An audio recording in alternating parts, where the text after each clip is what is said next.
Hey everyone, welcome to today's show. Welcome back to the Old School Cannabis Project. It's nice to have a few of us here today, bringing in 2025 with a new episode. We've got Smoke Or Rich running the show as always. We're joined by Real Genetics, Leaf Hermit, and Credence Craft, all of whom are on Instagram, all of whom cool guys that have done excellent work with my genetics. And that's mainly what we're here to talk about today. So, welcome to the show, guys. Yo, yo. So So I tell you what, let's say hello to Credence Craft over there in England. I think one of actually maybe we've had a couple of English guests on before, but not too many. But it's his first time on the show, so welcome to the show, bro. Yeah, nice one for having me. And yeah, I'm really excited to talk about his great genetics. Well, you've done an excellent job this past 12 months with a few of my different things, but you've done it in the gloom of the UK, which is no mean feat to get quality results, but you've definitely done that, man. I've been very fortunate to try some of your work and all of it, really, all of it. You know, many different samples, all been fucking fire. Very great flavors, highs you're not finding in modern fucking cannabis. And all of it's been a fucking treat, really. Yeah, man. So thanks very much. Oh, no worries. But yeah, organically grown in not even in, you can't even say in the UK sun because we just didn't fucking have any last year in the UK gloom. But yeah, to be able to produce flavors and effects like that in the UK, as I say, in those circumstances, is just fucking an eye opener. Really, it's been a while since I tried such nice stuff, and yeah, imagine what you could do in California or something like that, that kind of weather, you know. But Yeah, I mean it's very exciting. It's quite considering what I had when I planted. It was a bit late to the party, but it was just as the days are going by now, coming into the cure, the highs are just phenomenal. And what keeps resonating with me was when we spoke about old timers selecting for highs, and it's just so true. These kids are into these stupid balls of degraded cannabis with a fake spray terp, and there's real fire in every seed I've popped. It's real. yeah, one of those hazes that you grew out of what's now called the Tip Town Tickets 2.0. That's fucking phenomenal high, bro. 3 to 4 hours. And blueberry, super nice. All of the highs have been different, but really, really nice. Invigorating and motivating and energizing as well. You know, just 100%. I've enjoyed so many fucking nice hours walking at the beach, which if I'd been smoking some fucking bullshit from, you know, the modern era, I would just not be doing, because that is the noticeable difference. When you smoke some of the old time one gene pool, you just want to be out getting exercise in the fresh air, nature, instead of fucking, you know, sat around doing fuck all You in the want to touch the basement. sky. Yeah, it's been fucking great. It's been great getting your flowers, bro. Wait. Well, oh man, what did you find? You found that one that has it did literally called it cheeseburger, and it did smell like a cheeseburger.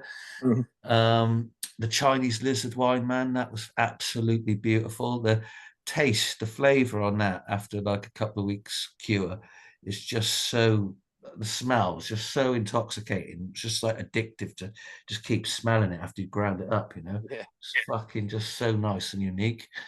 What else did I get from you? Just the lemon one. Everything was great. The lemon one was great. The two Medi 1 and Medi 7, they were fucking great. Cheeseburger was great. The one that was like an Italian deli, that one was great. That was just like a nice meaty skunk. So you just found a range of like fruits and stuff and skunks. Yeah, it was just really nice to just to I mean, fucking. the beauty, you want to shout this from the rooftops is like, there's a lot of people just growing these same stable, they all taste the same. It's all the same cuts going around. You want to try and explain to people that you can find your own, you just got to pop a terp down, any one of the seeds. You've got something unique there that you can be proud of in your cut. Do you know what I mean? different highs and your own style as such. You know, it's everything that comes through is fucking unique. Yeah, and that was the purpose of them really, and that is exactly even why I made them, because that pack of seeds in that way, because there was 60 plants that were all unique, like you say, every single one of them was unique that I had, and they all got pollinated by the same classic skunk male, but every single female was unique in some way, and Yeah. I just knew that there was nothing else out there like them at that time, especially, and that people just didn't even know existed. You know what I mean? They didn't know that they wanted because they didn't know it existed. And once everyone tries it, that is what they want, isn't it? So it's like you said the It's other almost day. like a Russian roulette of excellence. You just don't know what's coming through. It's brilliant. It's exciting. It makes weed growing really exciting. That's my view. It's fucking Well, I think it's a pack for real connoisseurs who actually, love cannabis, not for yeah. just cash croppers who only want one mono fucking thing. It's about experiencing as much as possible from the one pack.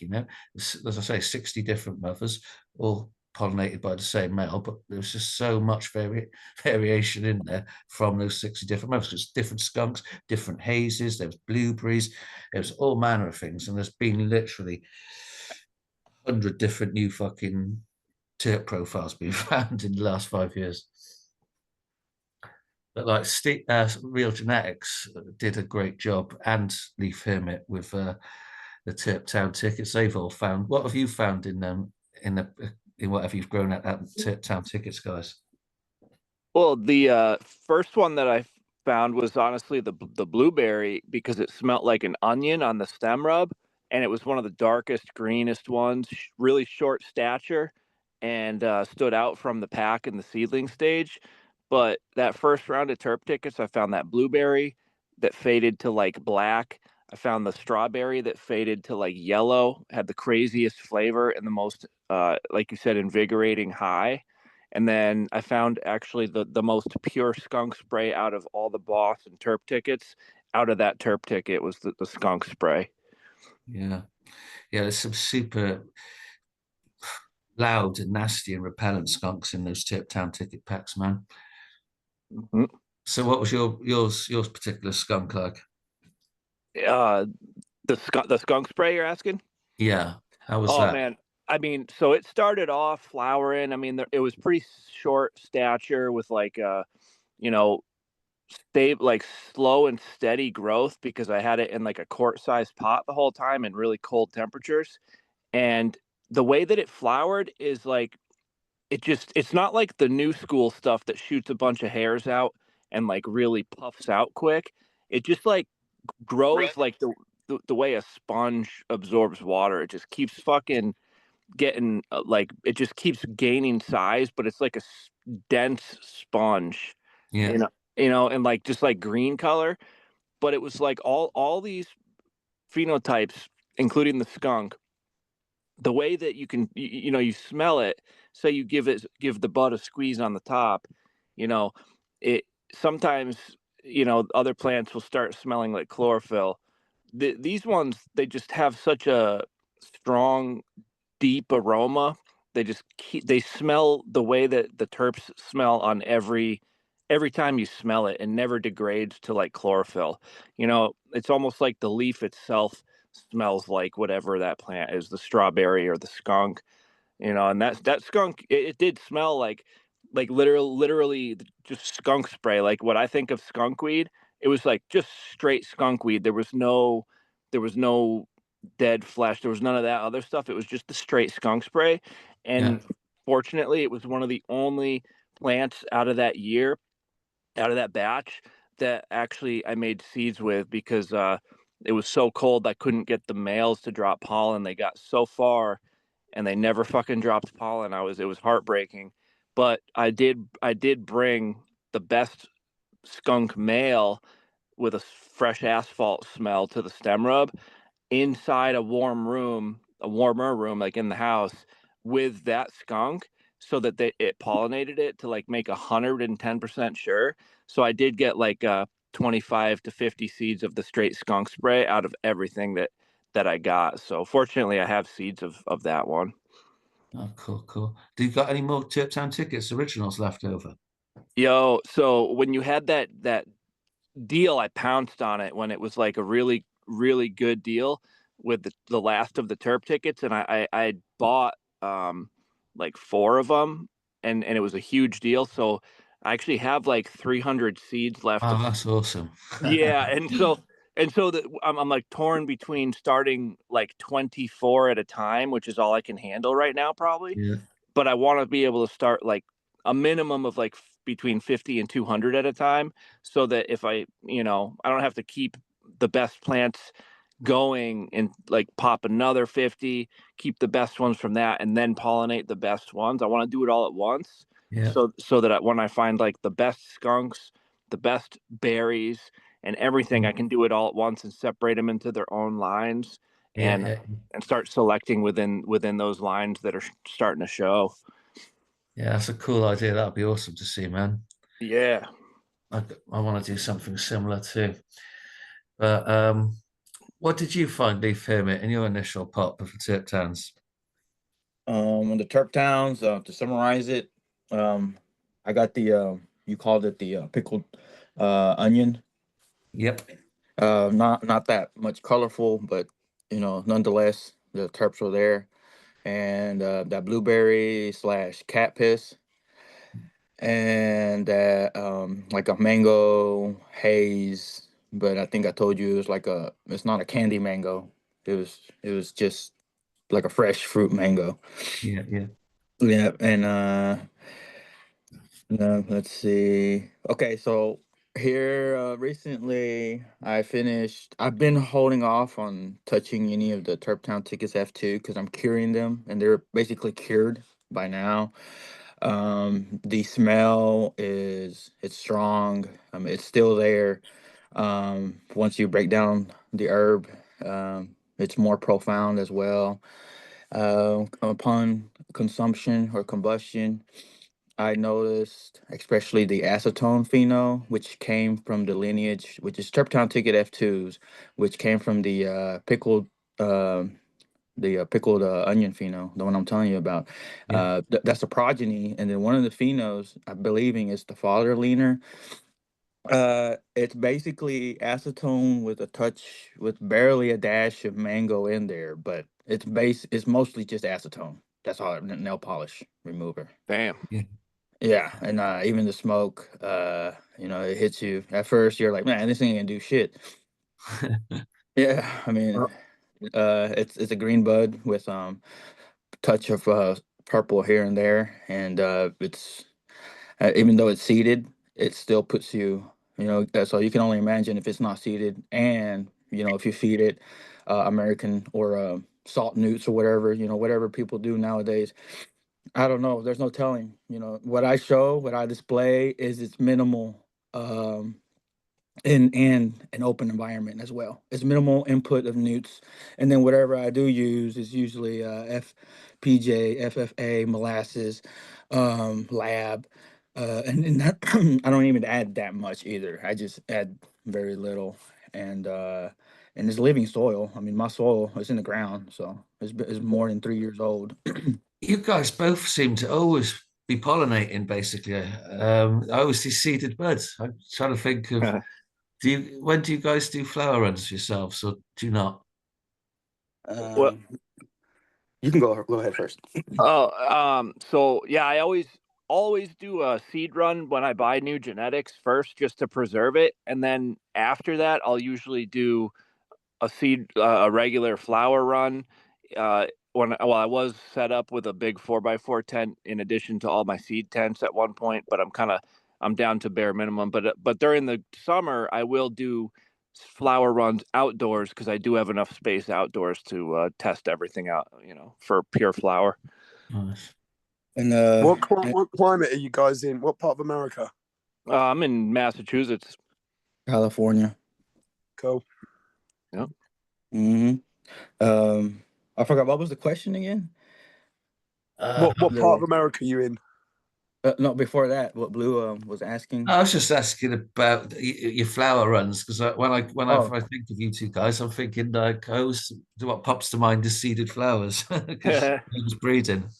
yeah. In the previous chapter of my life, all I did was flower runs. I was strictly production, and I didn't care about going to the dispensary because I just had a community to where we just shared cuttings. My very first run, I had a pallet that had to. I mean, you're a businessman, so you need a little bit of everything. You can't just push GDP or just one thing. I guess you could, but typically this is how I ran it. I needed one green and one purple strain, Mm. and then I've been below 9 weeks, ideally, and I did that for a long time. I even did that before I even knew anything about genetics and seeds.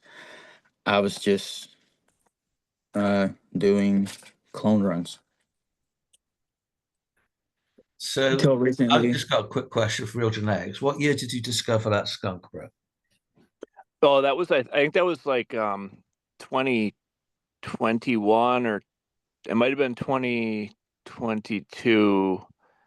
Um, So like 3 or 4 years ago. yeah, that's right. Yeah, probably a few Yeah. years ago. Yeah. Yeah. So uh, you're fucking well ahead of the curve, then, because I've been seeing, well, Rich forced me to watch this fucking episode of that goofy clown Kevin Jodrey still Yeah. pretending in 2024 stroke 25 that there's no skunk in the world. Can you believe that? Man, it's crazy that people can't acknowledge, these genetics coming through, and it's like, whether or not they like you or who it's coming from. I mean, you got to acknowledge real genetics where they're real. The real deal is you can't deny it. I Well, think they're intimidated, and as a seed maker, their ego gets in the way, and there's like, there's no way some guy from across the sea has Mm. this so and so terps, or oh, look at the plants compared to their own, because and they're not gonna admit it. Yeah, it's true. Like I mean, I was searching for real skunk forever, basically, and I was skeptical the first time I bought Blue Skies' gear. That's why I didn't take cuttings. I just kind of ran everything and was like, well, I'll make seeds, and if it's real, I'll just grow the F2s. And then it was real, and I was like, holy shit, dude! Like, I was so happy. But I knew as soon as I started the seeds, I knew that it was different, just based on how they grew. I mean, you know, whether or not they ended up like skunk in the end, I knew that they were different from the get. But I mean, people should be like you said, it is the ego. I've never seen more egos in my life than in the cannabis scene, and sometimes, yeah, it's absolutely wild. yeah, Shall I yeah. recap? 'Cause I was just thinking there's an original little fucking goofy who should be mentioned as we're mentioning goofies today. But it all started literally because of some degenerate called Farmer Joe 420, right? When I was in hospital after recovering from the fire, he was somehow convinced me fucking to give him some seeds. It's because he'd like done some little auction. He actually robbed half the auction money, but that's by the by. He held some auction to like raise some funds after I'd been fucking in hospital or fucked up for a year basically. So he did that and like fucking sneaked his way into my Mm. confidence as it was. And then as soon as he received these seeds, right, he goes online and goes to everybody, I'm going to F2 these and give them to JODREY and Matt Riot and everybody else. He was never going to share with us all this kind of shit because I was on this Mm. private forum and a few of them had been like bugging me to give out seeds straight away. And I was just like, well, I'm going to fucking look it through them myself first. I've only just discovered these skunks and made the seeds, and I want to look through them first. If they'd just been patient, they would have been the first people to actually get the fucking first real skunk back that was in Yeah, existence. Because no matter who you are, whether you've been in this game for fucking 70 years or if you've only been online for the last fucking week, it doesn't matter who you are.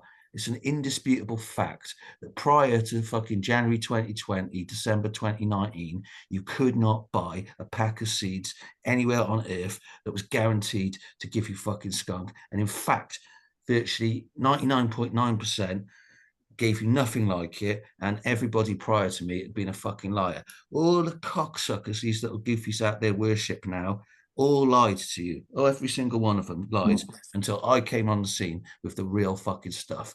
You got that little goofy katsu bluebird. I posted this picture up the other day when he reposted my stuff in 2020. He thought I was going to fucking work with him, which I've considered doing because he was on that private forum. He wasn't like that until I started interacting with him more on a personal level. He didn't seem that bad a fella. And so I was thinking of like hooking up with him to bring the skunk seeds on a bigger level to everybody than what I was capable of on my own. But all he fucking ever talked about literally was only, then like this is like almost verbatim, how could we get as much money out of the community as possible, because I fucking brought bubba to the community and I haven't made nothing from it, but now how can we make as much money as possible from your skunks? That was like virtually it. That was his only concern. I was like, fuck this guy, you know. So he reposted at that time a picture of my big patch of skunk that I'd recently grown before the fire, the year of the fire. And this is my friend Blue Skies. He's got all the old timer one, real deal skunks, and you know, this, that, and the other. And then obviously I didn't fucking give them to him. And a few years later, he's out with his fucking 80s skunk, you know. I wonder how that fucking came from, you absolute sad cunt. And then, but yeah, so that was how it came out. That junkie Farmer Joe, I go back to him, sorry. This is where, well, because it doesn't come just from the fact people like to say, oh, people don't like Blue Skies because he calls everyone cunts. But it's not as simple as that, right? I only call the people who are cunts. And they're well deserved to get that fucking name. And starting with that fucking junkie fucking Farmer Joe. So he gets these seeds, tells everyone he's going to fucking have to him, but he's such a clown, he can't get them to germinate. He literally shoots his load too early. He shows the picture of these seeds in a fucking some paper towels and then fails to germinate them because he's an absolute fucking retard. But that time he's shown his hand. So I obviously contact fucking JODREY at one point. I was like, if you any fucking, you know, fucking degenerate fucking junkie hits you up saying he's got skunk seeds, right? They came from me. And I told JODREY about where my skunks come from, what I'd just been through with the fire, and how this little fucking junkie tried ripping me off and was going to be approaching him with skunk seeds, because this was before he'd actually failed to germinate. You know, a week later he's like crying that I must have microwaved the seeds or something so he could germinate them. But no, it was just, in my opinion, just God giving that fucking loser what he deserved, blessing him with fucking zero. So anyway, I'm in contact with JODREY then as a result of this fucking fall. And JODREY's all like, oh, never heard of anybody with such an incredible backstory, which we could trace all his skunks back to Old Timer One. And, you know, he's been looking all over the world for skunks and this, that, and the other. And he's going to take some seeds and help me out, get back on my feet with things and fucking bring skunk to everybody. But then he goes radio silence, right? And I never hear from him again. Fucking, he sees like some DMs I've sent him in Instagram because it says seen, and he don't reply. He's just a little bitch, absolute silent, and that's it.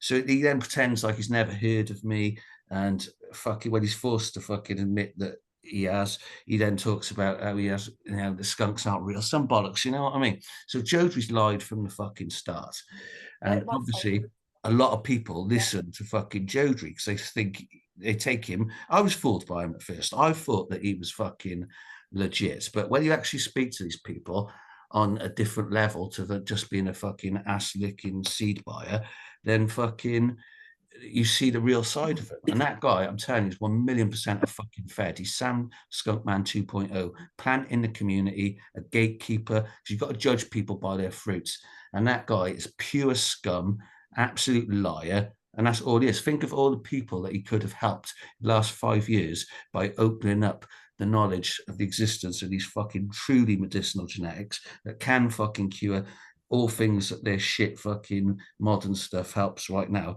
but only to a degree. These genetics are far superior medicinally, and he could have helped fucking countless people, but he's harmed them through his lies. So that's why he's a pure cunt, in my opinion.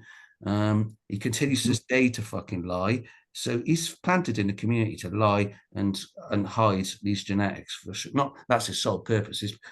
That's just what he does. But like his original purpose was, I think, just a plant in the community, because like no one knows where he come from. He's got his bullshit story about coming from a fucking terrifying crime family and fucking inspecting all the bales they brought in, you know, smuggled in when he's like 3 or some bollocks. And then he was a fucking diver for some agency, recovering, you know, more land races that he inspected from the bottom of boats. Oh, it's just pure bullshit, his story. And as I say, you've got to judge people by what they do. And his whole action, all his behavior stinks of being a Fed. And if he's not, he is a Fed, in my opinion, no doubt. He's definitely a Fed. But fucking, at the very least, he's just an absolute cunt. So everybody listens to people like him. Then it was like idiots like Matt Riot. They started, you know, Matt Riot's essentially a bully in the community, isn't he, or a wannabe? And as soon as he opened his mouth, I just slapped him down. He knew immediately he couldn't fuck with me, and he still can't now. And so, yeah, you've just got a lot of people with big mouths chatting shit on the internet to what I call a casual audience who aren't going to look into things. They're just going to take things that their fucking heroes say at face value. And that's what it is. So all the breeders fucking can't stand me because I've got way better genetics than them. That's one thing. 2, I brought back skunks that they all fucking never had, couldn't have, lost, and you know, they just couldn't bring back. Everybody prior to me, total fucking liar. And not only did I bring back one skunk on the off chance there is some fucking redneck in the middle of nowhere with a fucking skunk line, because they love to trot that one out. Oh yeah, so and so in the fucking mountains you can't get no fucking seeds from that's got skunk. But anyway, not only did I bring one skunk back, I brought fucking dozens. They hate that. Not only did I bring back all the fucking skunks, I brought back all the hazes that they never had access to in the first place, because Old Timer One kept them private, and a whole bunch of land race heirloom hybrids from Old Timer One as well. You know, it's just endless. It was just a massive fucking, let's just face it, it's a massive detonation of fresh genetics, a huge genetic bomb landing in a stale dog shit inbred garbage cookie infested gene pool of just, you know, absolute garbage that gets kids high for 10 minutes maybe. It became embarrassing, the fucking cannabis. Paranoia and anxiety. Yeah. Everything that everything that been good about cannabis was bred out of it, which is why they decrimed and legalized it all over the fucking place, which is another point we were saying earlier. There's, you know, a lot of people really pissed off that, you know, once they degraded the gene pool down to fucking being practically worthless, then I undid a whole lot of that work by just bringing back a pre-eradication era, fucking 1960s to 1990s, the best of, you know what I mean? Well, I'll tell you what, the real ones, you know, without the crazy ego getting in the way, would be more than they'd be happier than they've ever been to get their hands on those genetics. It's the people that are afraid of the truth and maybe feel like you're going to make them look bad because your stuff is better than them. They've been working on their shit their whole life. You know, they're the ones who are going to talk shit. But like, I've noticed this in other aspects of life when, like, I'm a pretty truthful person, and which is also why I really like Blue, is because he's always told the truth. Everything's been true that he says, right? So it's like the people who get mad are the ones who are afraid of the truth. Truth uncovers other people's bullshit, you know. Yeah. Could I just go ahead and say the legal history as far as regarding United States? Sure.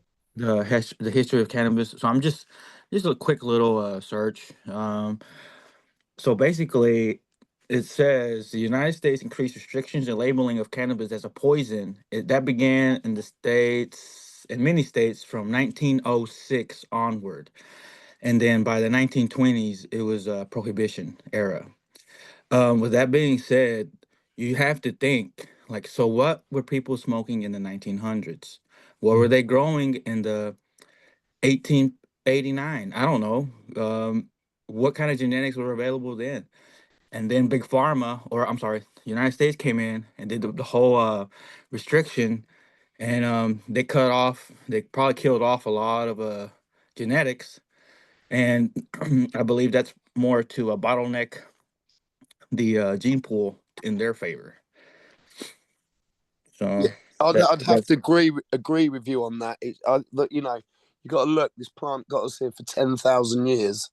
Then Big Pharma, who is the government, basically, you know, with all the lobbying, they've just destroyed, you know, even alternative. Well, they call it alternative medicines, but you know, we used herbs. It got us here forever, and then suddenly, Big Pharma get involved, like with everything, and the government, the schools, and now look at the world. You know, America leads with chronic disease. It's just like because they can then sell you the pill. You know, they got the full control of you. they Yeah, want to put all the cannabinoids in a pill. That's what they want yeah, to do. Yep. All the benefits, all the medical benefits, somehow they want to extract it and then concentrate it into a pill, and then they're obviously going to kill off that plant, whatever it is. Even if it's not, even if it's a tobacco, like raw, heirloom tobacco is medicinal. Yeah, yeah. Hmm. Um, there's a lot of plants that are medicinal just by consumption. You don't even have to do anything too crazy with it. But unfortunately, the misinformation and the people arrogant, and even though they have a computer in their hand, they're not gonna screen or not take a picture of the plant that they found and then do a little research. Let alone, you find wild mushrooms, wild pine nuts, acorns, all that. To a certain extent, it's ingestible. You can eat it, and you can make it to where you leach out, um, let's say, anything that can harm you, upset stomach, diarrhea. You can do all that. There's more steps to that, but it's just the lack of people to make a progression for themselves and learning. Not many people will read books, let alone read what's on the internet. Hmm. Yeah, reading's a dying art, isn't it? Mhm. And they only go based off what one person said, just because their favorite influencer. Oh, I'm sorry, your seed maker says, "Oh, I'm the originator of X, Y, and Z," and then everybody runs over there and buys all the seeds, and then later on you find out that that dude took those seeds from a farmer up in the mountains somewhere, Hmm.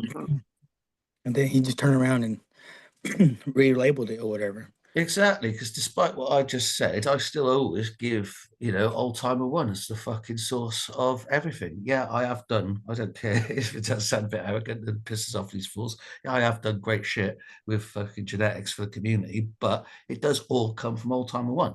And if I didn't have, if I hadn't been just so lucky or blessed, whatever, to obtain them genetics, no one would ever even fucking heard of me ever, because I would not be the next dickhead fucking doing cookies cross gorilla glue or some shit. And I know a lot of people, they're like, oh, it's a conspiracy theory, or oh, is there any proof? Or like, bro, I wasn't born in those times, not even let alone my grandparents. I don't think they were born yet. Um, so I don't know what the hell was going on in the 1900s, let alone in the 1800s. And I don't know if, not to get religious, but I don't know if Jesus was here. There's a lot of things that You must that have I'm missed that fucking Wes Huff debate against Billy Carson. yeah, well, that's that okay. Billy Carson, bro, that dude, like, yo, He's a fucking dickhead. And if you ever yeah, you listen to you this, have to Billy, you have go to fuck yourself, you prick. you can't take everything what he says. Can't take Because I was anything a looking, fucking clown says. He's a straight goofy and a complete dickhead. Fuck Billy I'll give Carson. him, look, just for the benefit of the doubt, I'll give him, let's say 50% of the stuff that he says, maybe there is some truth to it, but like I said, going to the religious thing, look, I can't say, yeah, I was there and I saw Jesus get crucified, but I do believe that if there was a person in that time that stood up against the powers that be in that moment, whether it be a king or queen or whatever, I don't know how things were back then, I'm pretty sure they would get rid of him. Like, hey, this guy's talking too much. He's talking to the people too much. He's giving them too much hope. They need to listen to me. I'm the king. So of course, yeah, they're gonna get rid of that person. You know. And then whatever the Crusades and all that other stuff that came after all that in the name of Jesus, that was not in the name of Jesus. That was just in the church itself. And the benefit for the church. But I do not want to veer off topic too much. But yeah, in general, that's what I want to let people know. Don't go off I on reckon, to your negative. point about what they smoked in the 1900s or whatever, I bet it was still pretty fucking decent. I bet it was good, you know? Yeah. Yeah, if Yeah. you really want to get trippy, bro, a lot of people don't talk about this, but ancient Egypt literally has a female cannabis goddess, and it's not pointed out much in history. So if you think about when the pyramids were actually built, whenever the fuck that is, it's clearly not 5,000 years ago. But if you think about that, you think about how far back things go. They're sitting there worshiping weed as if it's a fucking goddess. Like they definitely had something in their weed, you know, Yeah. even back then. Well, I think I saw a video where I don't know, I have it saved somewhere, but this guy, he studies the pyramids. He went over there and he found symbology from the Mayans, I believe. So now they're saying that the Mayans, well, they're not saying it because that's going against whatever's written, so to speak, with the Egyptologists or whatever, but they're saying that the people from this side of the continent had an interaction with the people from Egypt somehow. And then they're talking that the name that they gave them, I think they said that the name alone, Maya, means people from water. And that's what the Egyptians called them. That's what they called them, people from water. The people that came from the water. Yeah. I think So- everybody from all countries all over the world traveled fucking everywhere around back in the day because, Oh, yeah. I think everybody went everywhere. I think everyone knew of every country, really, from what I can see. Yeah. That's just food for thought. Don't be going sending me DMs or whatever and asking me for receipts or whatnot. Because I'm not getting paid for or any other. Just for me saying what I'm saying should be enough for you to use your own brain. And even if like, oh fuck that guy, he's just talking out of his ass, or he's like, hey, maybe there's something in there that you know. You have a brain, you have a Oh no, conscience. I've seen enough of Billy Carson to have my fucking opinion on him. That won't change. Oh yeah, I know that. Yeah, I mean, I'm going on that. Yeah. That guy, yeah, that's not. Anyway, fuck Billy Carson. Let's talk about some goofies actually in our community. Fucking, I saw you post the good old Medman. Not Medman. No, Medman's cool as fuck. Fucking, not Medman. What's his idiot called? The one, Mass Medical. I saw you post the Mass Medical meme the other day. yeah, that guy.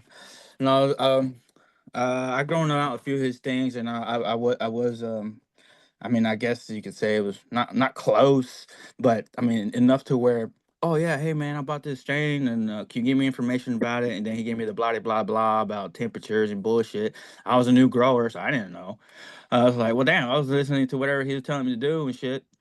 And then the plants were not that good, so I listened to his podcast. He used a voice changer. That's when I like started reflecting, and I'm like, wait a minute, could it be that some of these people are pretty much snake oil seedsmen? Well, at least one of the worst, because he literally started with the intention of deceiving everybody from the word go, didn't he?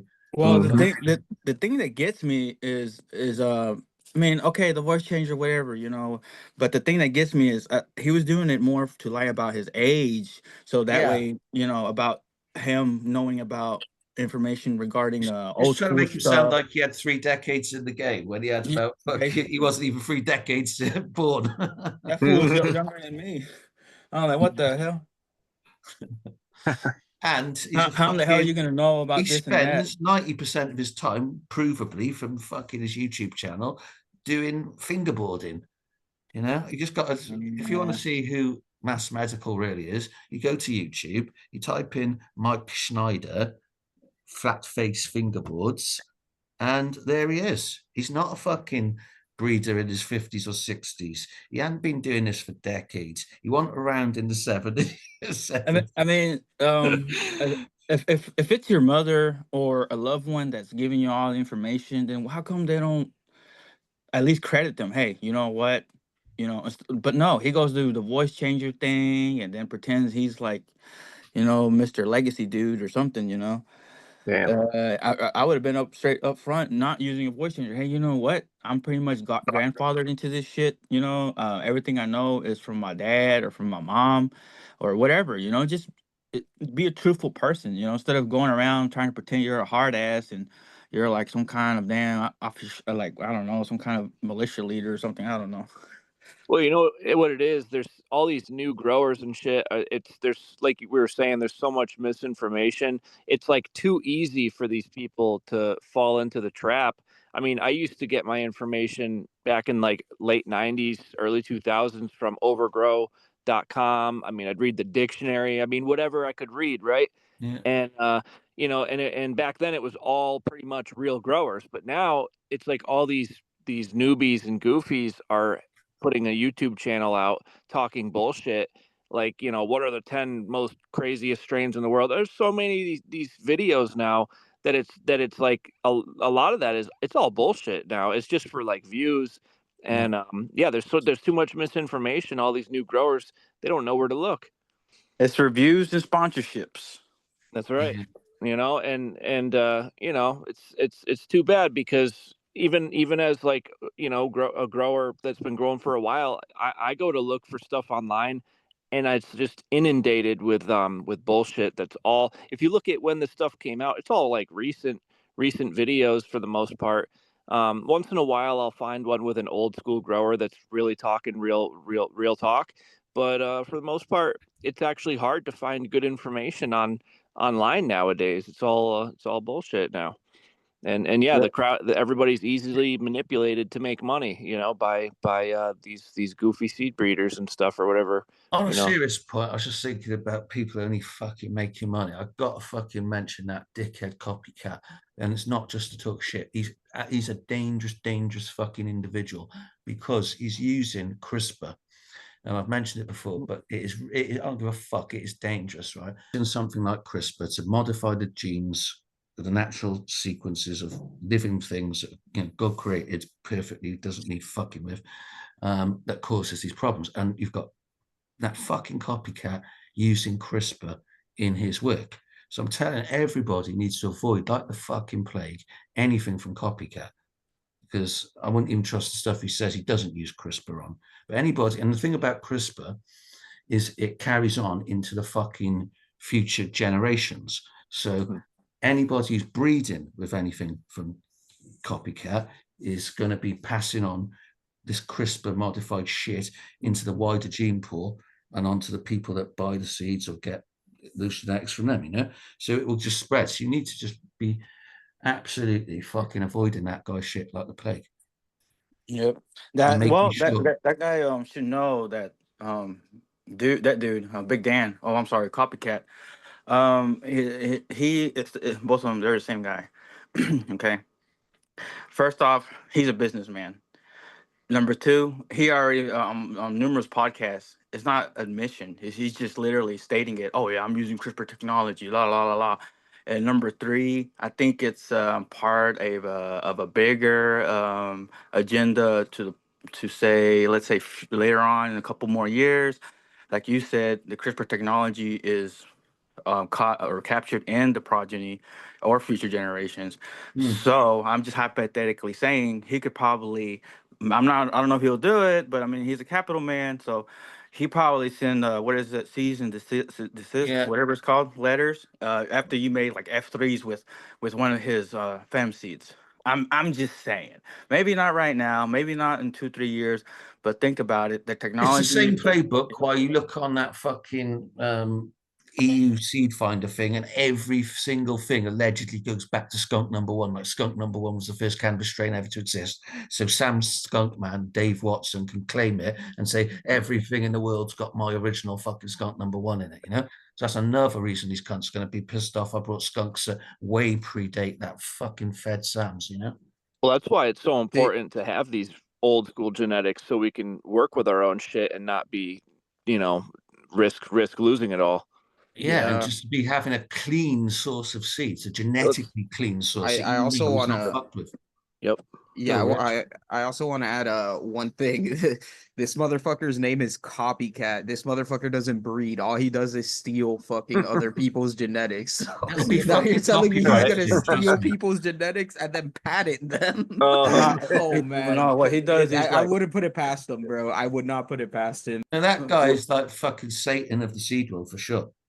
he's like, you should be thanking me. I paid $25,000 for this clone, and I give him the pack for you for $700. You should be thanking me, kissing my feet. Like, bro, come on, bro. Yep.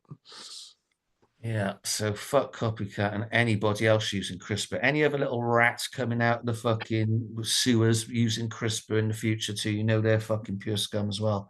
Well, let me say something real quick about because there's scientists and stuff that breed tomatoes and other things with CRISPR, but also just the scientific way where basically what they do is they find out what the flavor profile is or the terpene profile, and they basically make it so, okay, this spike in the graph right here and that spike in the graph right there, and they basically make they quantify it to numbers, right?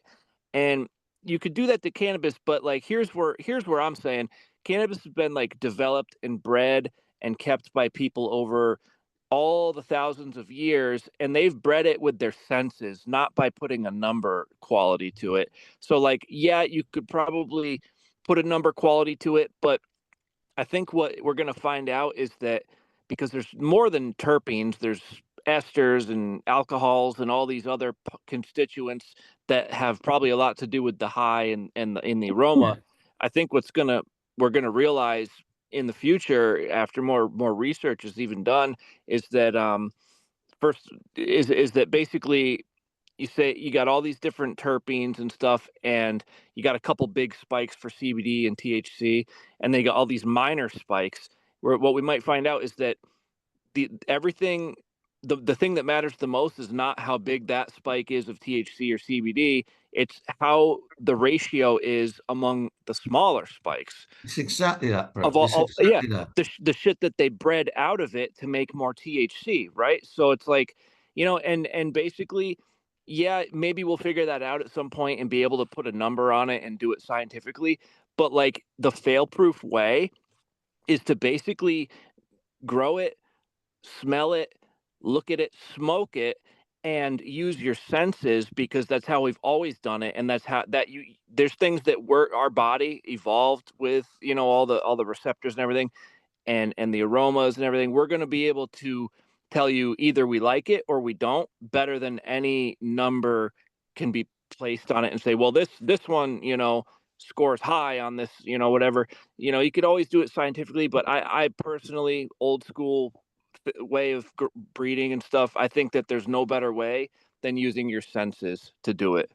That's 100% right, bro. Fucking every single word you said is exactly what I believe. And that's what I've always said. And you get snobby cunts out there, because I've always said, I'm very fucking happy to say, I'm purely a sense-based breeder. I don't give a fuck about Punnett squares or fucking certainly not ever going to fucking entertain the idea of using something like CRISPR. Like these cunts think they know what genes they can turn on and off for what anyway. Do you know what I mean? Yeah. But yeah, sense-based breeding is entirely where it's fucking at. Completely.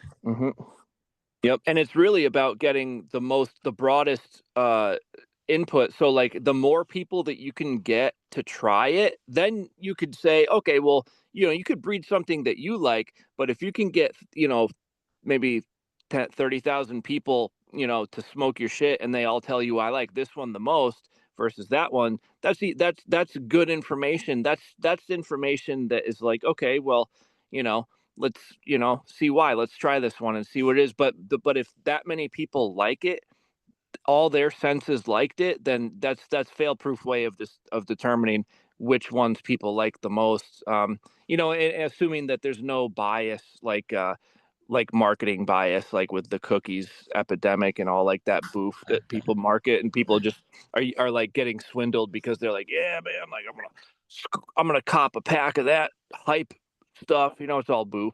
So, you know, They get home, cardboard terps. yo, straight up, dude. I'm like, where's the terps? And like, where's the high? All I feel is like anxiety, you know? And the problem is that the THC is so high. A lot of these people, they smoke it every day and it's really concentrated. And then they smoke like a land race or something with this really like decadent, like beautiful high. And they're like, oh man, that shit was weak. Like I barely got high. And it's like, well, it's because your fucking receptors are flooded with straight up THC. It's like you're overdosing on just this one, and they're pretty much, you know, they what they think is getting high is really just being like retarded, and like feeling stupid. You want to, you know, you But want to side effects. The side effects, isn't it? yeah, you know, and it's like that's not what it's all about. It's about that the lower cannabinoid strains, lower THC in particular, with more of those minors in it and more terps in it and more aroma, you know, so that when you smoke it, you feel invigorated, like that strawberry haze that I grew from Blue Skies and the terp tickets. I mean, it made me feel like I could do anything. I was like feeling really good on cloud nine, and I was also like energized. You know, it wasn't like a stimulant, not that kind of like an energized. It was just like I was just like elevated, you know. And there was and this is the most profound part of it, was that there was zero anxiety, which for me is a big one, because pretty much all modern cannabis, I smoke it and I'm just instantly like, you know, fuck, why'd I do that, man? Now I'm just like thinking about, oh shit, am I going to lose my job? Are they trying to fire me? You know, and shit like that. So, you know, the lack of anxiety was an absolute huge part of why it was so good. You know, Well, yeah, that is a good point, because like, I was lucky recently, somebody in the UK has grown some sticky pink blueberry skunk, and he sold it, and a few people on Instagram bought it in the UK. And everybody to a T said just what you said, really, about how anti-anxiety it is, how calm it was for the brain. Yeah, I couldn't agree more on everything you just said then. Complete 100%. It's exactly my views. And I think everyone who smokes Blue Skies, soon as they smoke it, that's what everyone says. Big time. And the flavor too is crazy. I mean, just like when these plants are alive, especially, man, it's like because like I said, I always grow my stuff for seed production and whatnot, but when they're alive, the fucking aromas are so deep. It's just like there's more to it. You know, it's like a deeper smell than just like surface level smells on newer strains that kind of go away. It's like no matter how many times you smell that plant, there's still going to be more for you to smell later. It's just always going to just emanating out of the fucking plant, you know, just like straight vibes. Well, I must have tried literally more than 10 different varieties from Creedence Craft that he grew last summer from my stuff, and every single one of them, like I said, considering as well where it's been grown in the UK, which is not, you know, a fantastic fucking cannabis hotspot in the world generally, but especially in our even worse summer conditions we had last year. But to get the flavors and effects I've had, every single one got a great flavor, every single one got a different flavor, and every single one's got fucking phenomenal highs from just so night and day difference compared to when I don't get my genetics in the UK, because I don't grow in the UK. So when I always have to obtain smoke from someone else. If I'm not getting it from someone who's grown my genetics, then I'm getting something from somebody who, no matter how good a grower they are, they've just grown something from the modern era. And it just does not come anywhere fucking close. It doesn't fucking hit the same fucking receptors at all. It's a shallow, half high, a shell of what, for example, everything I've got of Creedence Craft has been, you know, which has been long-lasting highs, invigorating highs, where, you know, I said every day I'll walk the fucking dog, and if I'm smoking something else, I'll just like pretty much give the dog its walk and go home. But if I'm smoking something of my own, like all the stuff I've smoked in the last fucking 6 weeks or so from Creedence Craft, all of that stuff has made me either just stay out way longer with the dog, or take the dog back and fucking go out on my own to enjoy the walk again on my own, or go further for longer, you know? It's just, and that is purely down to what I've fucking smoked. It's Mhm. it's great. It's fucking great. God fucking, thank God for old timer one, and thank God for these genetics, because it'd be depressing to think of having to smoke this just fucking modern bullshit all the time. Well, they look so different when you grow them too. Like right from the vegetative stage, the stems are different, the leaves are different, the stem rubs, the smells are different. I mean, anyone who's been growing for a little while can start some of these seeds and immediately pick up on how much different they are. Different gene pool altogether. Yeah. So And from what I've seen personally, what I've noticed is when you do cross both of the plants, let's say you pop Turptown tickets and you cross them, you are going to see both of the parents in there. And that was something that I read before I even grew the Turptown tickets years ago. Someone said that the gene pool is so messed up that they crossed them together and that they're all hermaphrodite or whatever. I did it myself, and the results, yo, I gotta post those pictures, but I found phenos that are the mom leaner and dad leaner, and that's I'm more than happy with the byproduct. So of course I'm gonna keep working it because I'm already above and beyond. I'm not even skeptical. I never have been about him. About Blue or where his gear is, because I mean I already smoked it like 2, 3, 4, 5 times. I don't know, and different phenos too. And I ground the Boss Pack too. I'm actually right now, what I can see, I crossed it to a variety from a Sunleaf Seed Co. It's that Platinum San Fernando Valley OG. And right now I'm looking at the plants, they're seedlings, and bro, you can see the Boss influence. They're fat leaves. yeah. Yeah. And so I mean, I'm more than happy, and all of them germinated. The few that I did germ, but you can see the Boss influence because I already grown the Platinum San Fernando Valley OG like 3, 4 times, and I'm like, I was looking at them yesterday, and I was like, holy crap, they're all fat like the dad. Yep. Yeah. Dude, The those traits boss you pass. Yeah, those boss plants, they just bring straight funk to the table, dude. Just like straight loud fucking gnarly terps. Yeah, that's what that the one in particular that I used was a lime, skunk. So I love OGs, chems, diesels, hazes, landrace varieties, and I'll go ahead and say this: if I did not have Blue Skies gene pool, what I would be working would be landrace / modern hybrids. I got the Laotian coffee. I have a double solo burger with Michoacan Oh yeah. landrace. And all those are what's checking my boxes personally, and that's what I'm Yep. growing. You know. That's the same, dude. Like the only other shit that I pretty much grow, aside from a few hybrids here and there, just for fun, like mostly old school shit, is landrace, because that's where you get those terp profiles that are so unique and different and strong too. It's where that's gonna be like the real new is the old stuff. Yep. And if there's people out there that, oh yeah, they're smoking pure Michigan or pink runts or whatever, what my advice to them was like, bro, look for some hybrid landrace and then find a male and hit that. And Yeah. I promise you the results from that, you're gonna get the runts or whatever stuff, but you're gonna get the 100%. benefits of more cannabinoids, and the high is gonna be something Yep. else. It's gonna be something else. So That's what I've been trying to do a little bit is take some of the newer like hype stuff that I do have, and cross it to land race. That way people can open their minds to something different, yet still they'll still be willing to try it because it still has a little bit of that, like a foot in both doors. Yeah. And that's the way to get people into it. So it's you got to get people into once people experience these genetics that are like just better, in my opinion, they're superior.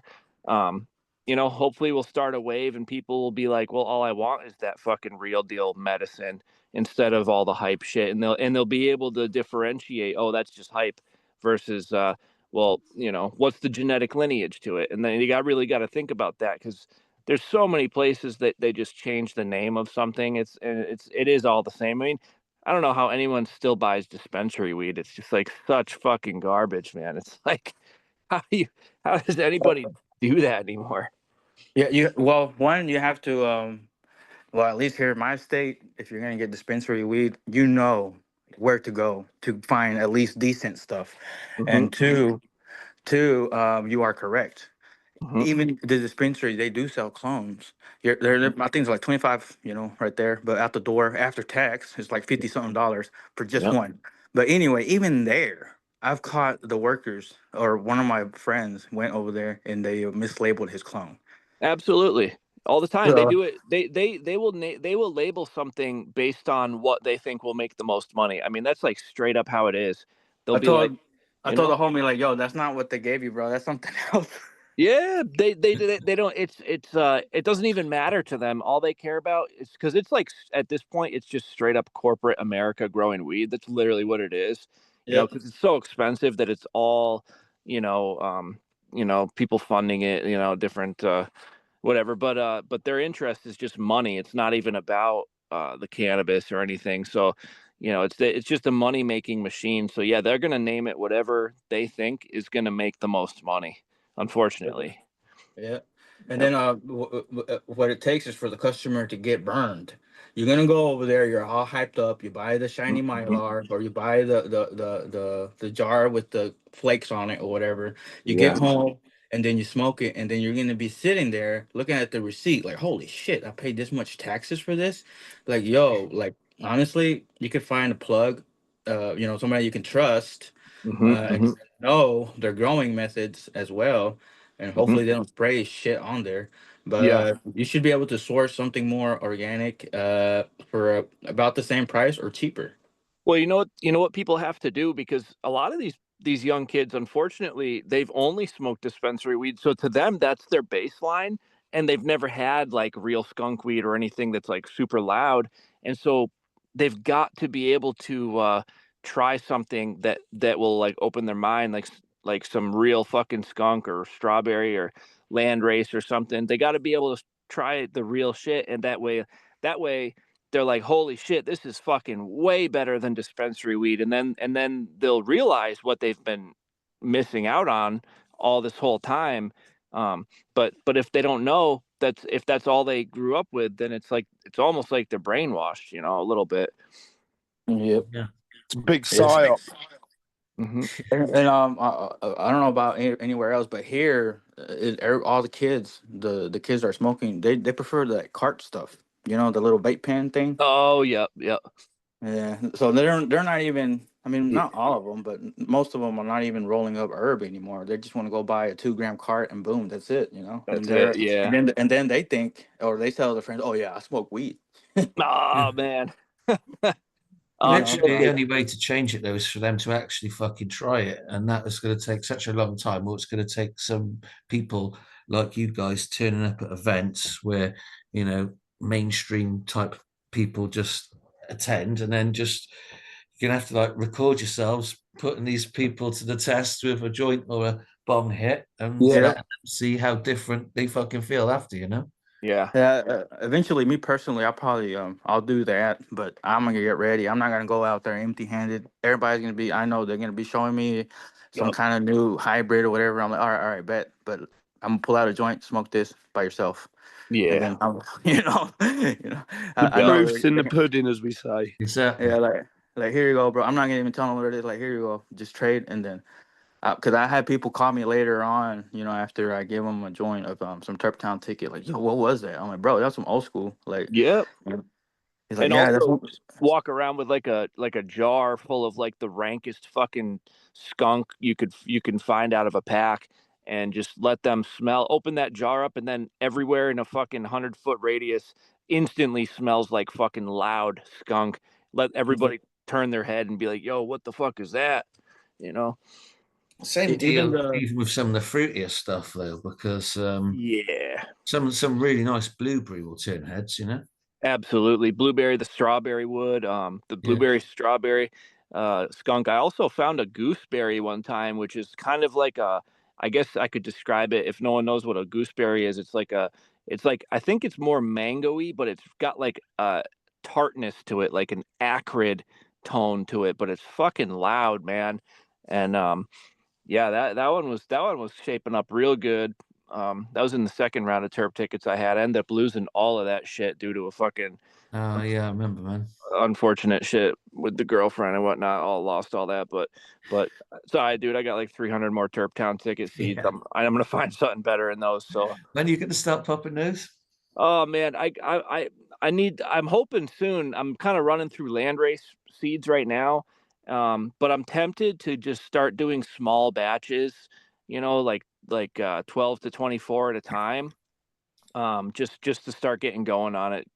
But hopefully once I can get a bigger spot to live and have like a bigger room to start more of those seeds, I'll start like probably all 300 at the same time, maybe upwards of 400, but at least a couple hundred I'm hoping, and fucking hopefully soon. Yeah, 200's a nice number. You'll definitely find super nice outliers in there, you know. Absolutely. Yep. Bring it to F2 and pretty much do what I did the first time, which is I grow all of them out. I separated the males into the skunk, the haze, the fruit, the zesty, and then there was just like the other ones that I wasn't as interested in.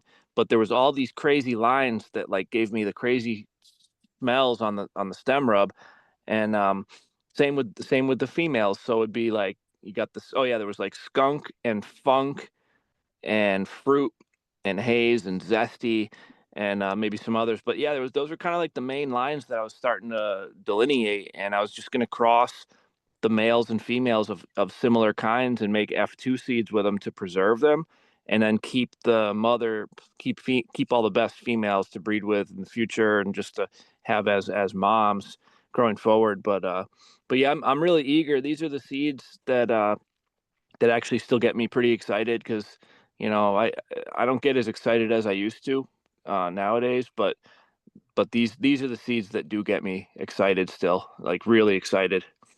Well, there's literally 12 packs left of Terp Town tickets now. It's like an end of an era almost after like almost 5 years of just fucking selling loads and loads of packs of those. There's now 12 left. Mm-hmm. Some of the best genetics that are available. Yeah, it's going to be 12 lucky people. In all honesty, I want more of the UK people to buy them because I get to sample more of the flowers, but also to improve the general fucking dismal state of things in the UK now, because there's a lot of good growers in the UK now and a lot of good extractors, but they're just limited by what they're working with, which is just, we know what it is. well, if you look at a lot of the older strains, it's like almost everything was bred with Skunk 1, Northern Lights 5, Haze, and then like Blueberry and like OG Kush or Cam or whatever. It's pretty much the majority of what things were bred with. Yeah, and I can't think of anything post 2000s that is better than those things. Yeah, right. It's almost everything has Skunk 1 and Northern Lights 5 in it. And some of those are good by themselves and stuff. I don't know about, not really Skunk 1 in my opinion though, but fucking garbage. Garbage, but a pure Northern Lights strain, okay, that's cool, but like everything I'm thinking even up to the era of fucking White Widow and White Russians. You got Shanty, you got Serious Seeds. That was the end of it. That was the end. After that, it went shit. It was. Yep. Those guys were the peak of the 90s. And going into 2000s, they weren't really breeding new stuff. They've still got all their old stuff that was pucker back then, That's right. Okay, good. But even KC Brains, man. Fucking KC Brains. I follow him on Instagram now. He's like, go on. I actually bought some more of his gear recently, which I don't know when the hell I'm gonna be able to start it, but I was like, man, I gotta get some of because that's old school shit. It is, man. That's the first shit I ever grew was KC Brains Northern Lights and KC Brains Sweet Dreams. Those are the first 2 packs of seeds I bought and grew properly. Dude, he's cool, man. I like his stuff. It's super unique. He's one of those old school breeders that kind of did it with his own stuff, his own gear, So I think he started like 1979, man. He's like, fuck, that's when I was born. Yeah. He's still going with it, man. Exactly. I follow him on Instagram now. Yeah, he's still going. He liked a I'd couple like of to those. get him on here one day, maybe for a chat. It'd be cool. That would be cool, man. He's one of those guys that nothing but respect for it, so that's cool. That mango he used to do was that was good, man. Hell yeah, but that's some of the original mango. I remember smoking that. My buddy had it, and it was really fluffy, outdoor grown here in Massachusetts and everything. But it was fucking good outdoor. Just like super, chill, like just good weed. It wasn't like overly anxious weed. It was good. Yeah. I remember it, man. It was good. Yep. So. Well, I think we should start to wrap this one up, guys, because it's been a good little long chat we've had. And fucking audience retention these days ain't all that. It's because smoking kids haven't got the concentration spans. But before you anything cut you guys off, want to add before we go? Yeah, no rush at all. Just if you guys want anything else to say that we haven't covered yet. I just wanted to ask Crandon's Craft. Yo, about did you grow yours outside in the yeah, outdoor or under a hoop house? no, all in basically I've done majority of them are done completely full spectrum, and then I put the plastic over. With our dew point, it's like the end of September here, so that's when you got to protect, because otherwise it just get filled with mold. So Okay. so I put the plastic over at the end. So I do like, if they can be done in the full sun without a hoop house, it's brilliant. But that I've obviously this year it will be full term in the hoop house because it's up now. I can't take it on and off. But I will put some outside as well, and just let nature take its course. But yeah, everything I do is outside. But we're just starting like 30 seeds now. We're just going to do for my next indoor run. No, nice. And I'm Yeah, really looking forward to indoors actually, because you can really do some good work on them. Do you know what I mean? Yep. Yeah. What was your feeding schedule like, or what were you feeding them? But I just make jadams. I Okay. use dead leaves, leaf mulches. Yep. Then I had castings, little bit of bone meal. Hell yeah. Generally, Yeah. everything I cut down from home. When I got stuff, if I got we call them dock leaves. They form a good part when they're in flower. So I'll start rotting them in rainwater. Well, I've got a spring as well, not spring, groundwater I use. So it's kind of, I don't really get a lot in at all. A bit of bone meal I might buy. Oh, okay. I don't know. I think I seen your flowers posted on Blue's. Can Rich screen profile. share it all at the moment, Rich? Can you post, because I think you've got a couple of videos maybe from Credence Craft you could maybe show. Let me see if I could get into my Instagram. I posted them on my Instagram. If you can go on Instagram and screen share from there, maybe. I don't know, because I posted them today.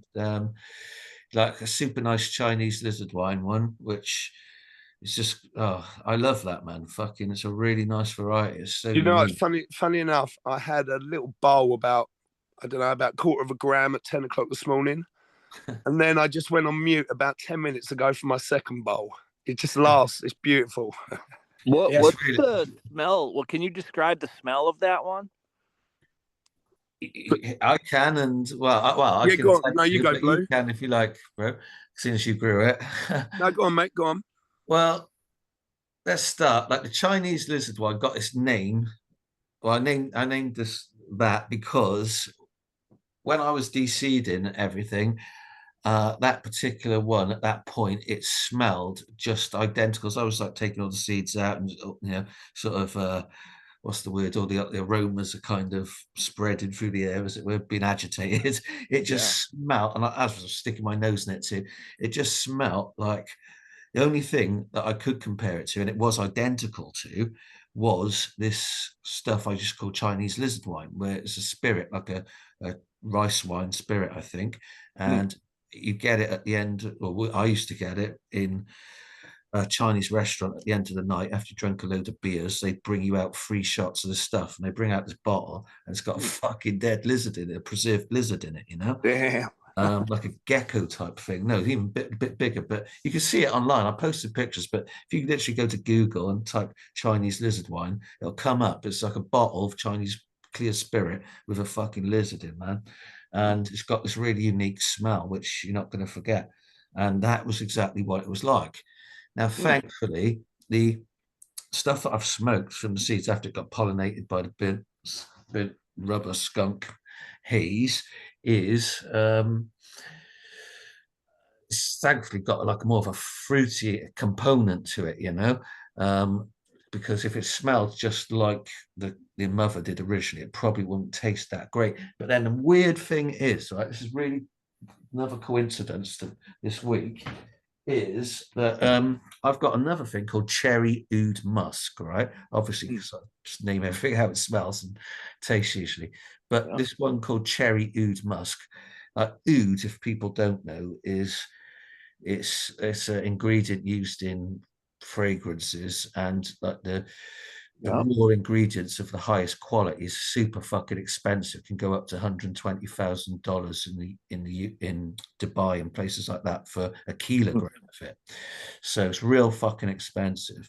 So anyway, there's two things about that. That is that I smelt this oud in a plant one day when I was growing them in Morocco, and I didn't have any fucking clue what that was. And it's like total. I say it's like a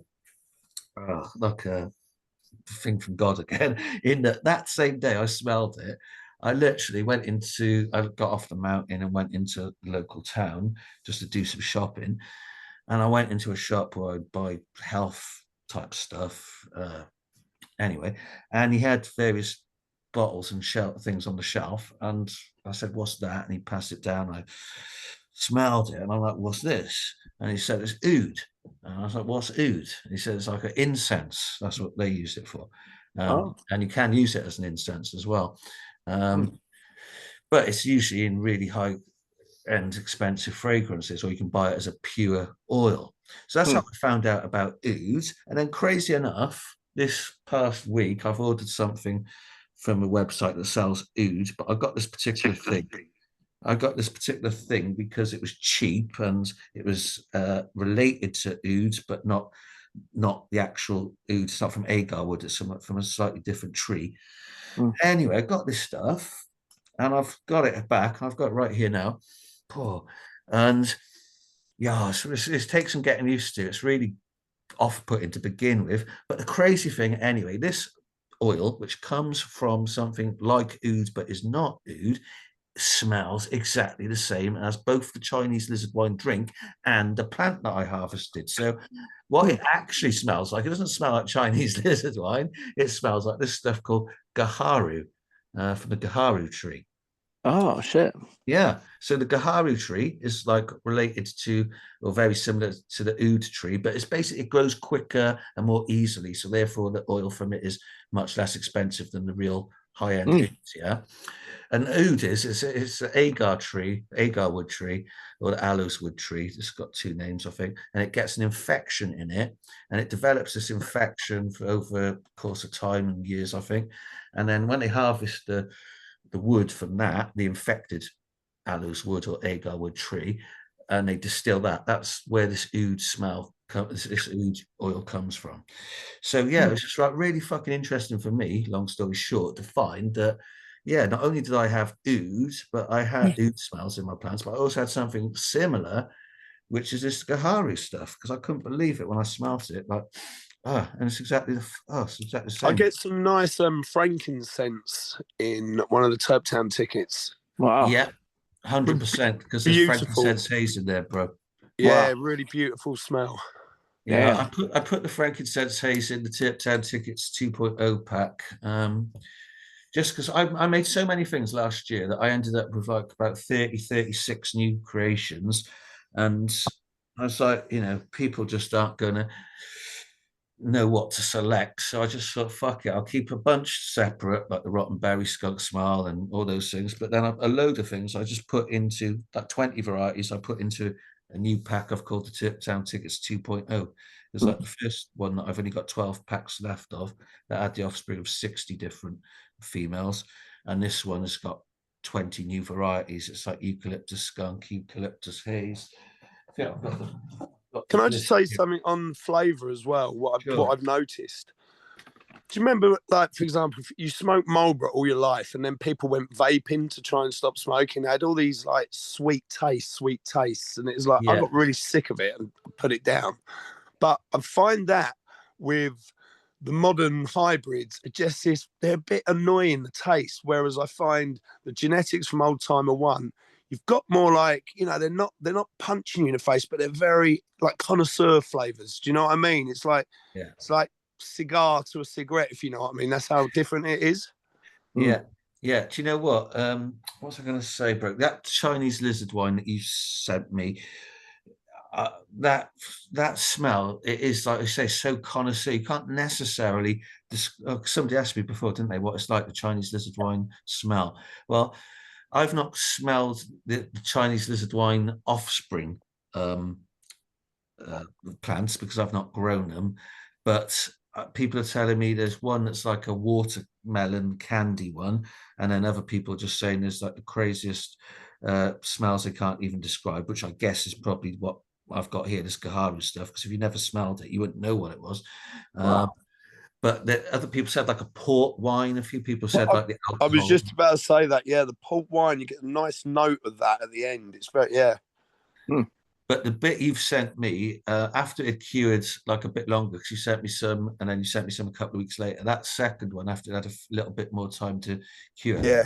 after you've ground it and you were just to put it in the spliff or whatever, that smell is so intoxicating. And it's like you say, it's got like that connoisseur aspect to it. It's you can't stop smelling it, can you? I couldn't. It was No, like I know. addictive. I couldn't stop smelling it. It's like it's fucking so nice. And so yeah, it's just these tips are different. And like the fruit ones, for example, if you've got orange, lemon, or banana, or cherry, or mango, or whatever, they're not, or lime, they're not just like faintly, it was a bit berry, or it was a bit orange, or it's a bit of this. They're fucking loud, in your face, unmistakable, pure essential oil versions almost. Yeah, essential oils, 100%. I'll go ahead and throw this out there. Speaking personally from the ones that I run from the Turptown ticket, when I say blueberry, it's not straight just blueberry, or definitely not candy. But once you ingest it, you're gonna find it's complex. It's not just, again, standalone blueberry. It's dominant. The berry terp is dominant, but once you exhale, like, there's just, at least this one, it has this pissy, like, aftertaste to it. It's not, I guess, pleasant, so to speak, or quote unquote smooth. It's not gonna be like gelato smooth. Like, it's gonna make you I don't know, cough. It's gonna make you like, holy crap, like, what is this?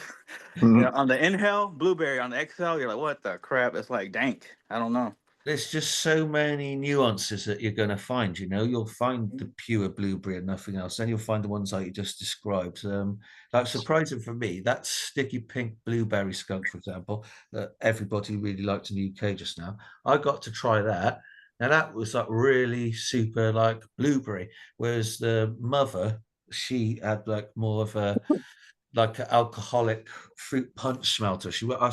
She wasn't strictly blueberry, Like with the blueberry haze that I pollinated with skunk and made the blueberry haze skunk, she was like really just straight blueberry. Whereas the sticky pink one that I pollinated, more of an alcoholic, rotten, fermented berry to it. But the bit I've got of Nikki No Mates, who sent it to me, that was really just like straight blueberry. It was super sweet, super nice. But yeah, you can get different ones. The blueberry haze cross skunk that somebody sent me recently, like the one you sent me, Creator's Craft, that was you could definitely tell it was proper blueberry tips. And then the other sample that I've tasted from it indoor, it tasted like, do you guys know Amnesia Haze? It tasted just straight like 50-50 Amnesia Haze with blueberry. It was really fucking tasty. Yep. The strawberry and blueberry, I'll chime in, that I had in the Turptown tickets. I remember the blueberry on the flower. It ended up smelling like straight blueberry syrup, like a deep blueberry flavor, right? And no other real nuances that I could tell. And then the strawberry too was like straight strawberry, but it was like a strawberry syrup. Like like the syrup would be like a darker red kind of a smell, if that makes sense. Yeah, I like that. I like that. Colours Same, and smells. yeah, I get that. right. Same with the blueberry. It'd be like a darker blue syrup Yeah. smell. You know what I mean? Like you can associate kind of a smell, a color to the smell, but it was like a darker version. It was more concentrated and all that. But yeah, those were like straight up just the syrup version of those fruits. And then Yeah, I found blueberry, just like the straight fruit. I found blueberry candy, but natural. I found blueberry more artificial, synthetic smelling candy type one. But I like blueberries and cream. So I found blueberries and cream. I found strawberries and cream, like oh with a distinct cream flavors. Mad, like strawberry man, cream that you get in summer or whatever. It's incredible. crazy. Yeah. Yep.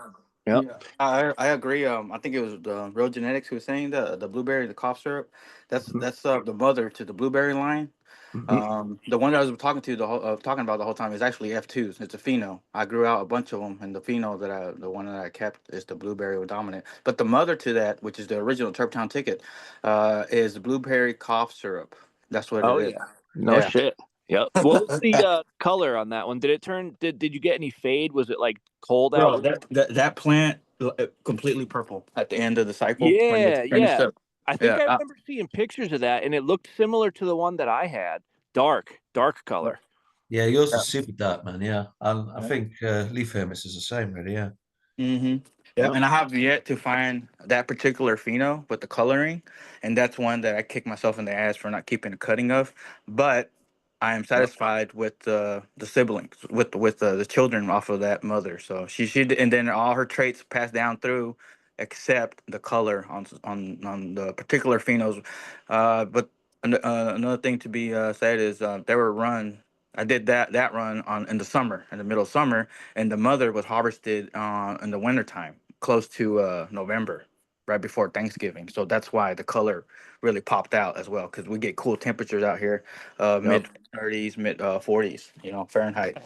Well, these plants, man, they change so much color and different color too. Like, I can't wait to start the rest of them. And it's almost like you could have them as ornamental plants in your yard because, like, for example, the blueberry that turns basically dark purple, almost black, you could put that next to a red skunk that turns reddish, bronze, like wine color, and you could put that next to the strawberry haze that I found that literally turned bright yellow. Like everything changes a different color.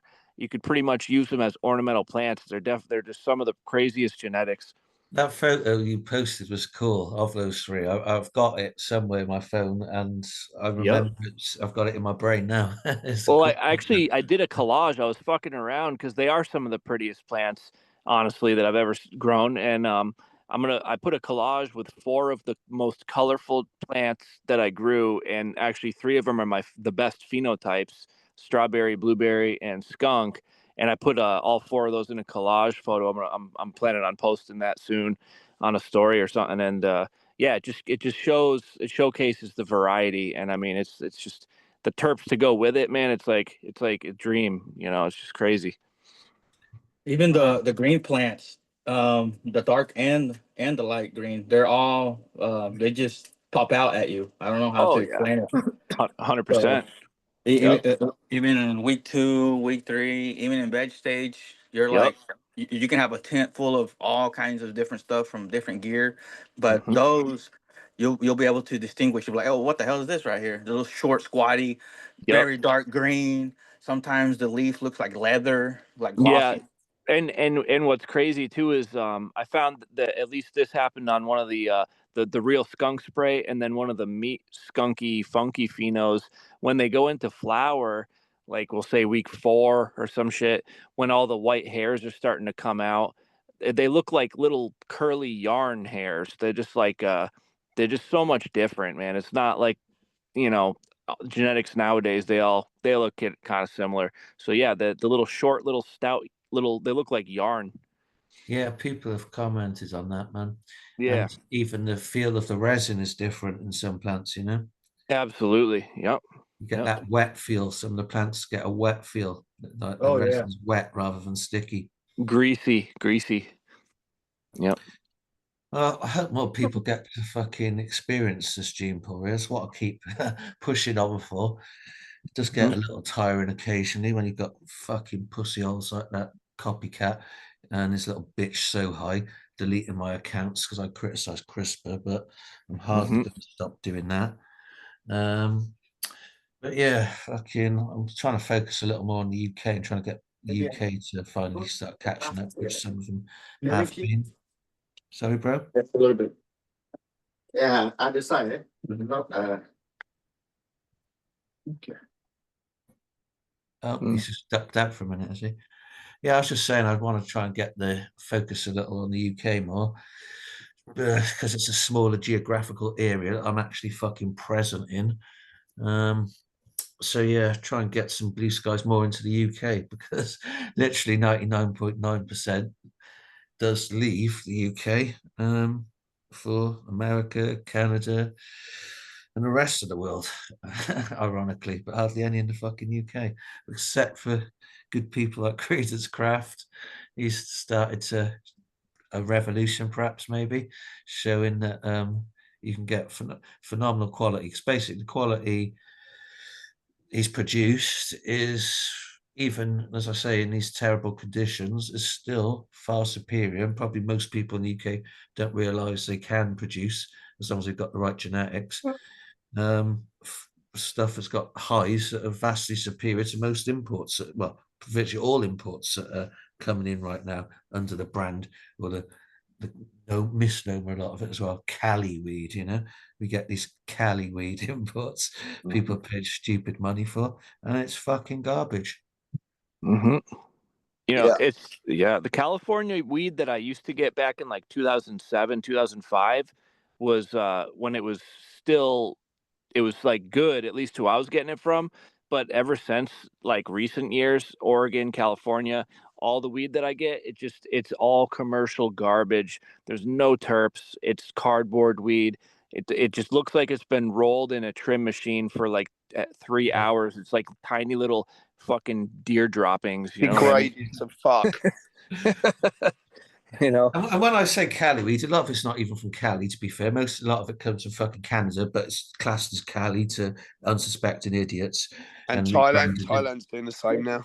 Yeah, Thailand would be bang at that now. The thing is, right, back in the day, not even that, about 2012, there was some good stuff coming over from Thailand, But yeah, and the thing is, when you look at Thailand now on Instagram, like a lot of the Thai accounts, fucking depressing, man. It looks just straight like Cali dispensary stuff. I It's know. wild, and it is not. It is. It's all American strains, It's all American modern bollocks, And it's all looking the same too. It's all got that aesthetic of fucking machine trimmed, salt grown, LED fucking crap, Yep. So everything's got that PGR look, whether it is PGR or not. The way the final trim and whatever they do to it just makes it look like that anyway these days, Yep. It's crazy. So yeah, fucking, we are flag bearers for the return to the old school, and yeah. Everybody thinks that California market is like the heart of the gene pool, when in truth you have Oregon pushing out stuff, Washington as well. I mean, there's more states that's legal. So unfortunately, that title does not belong to California alone.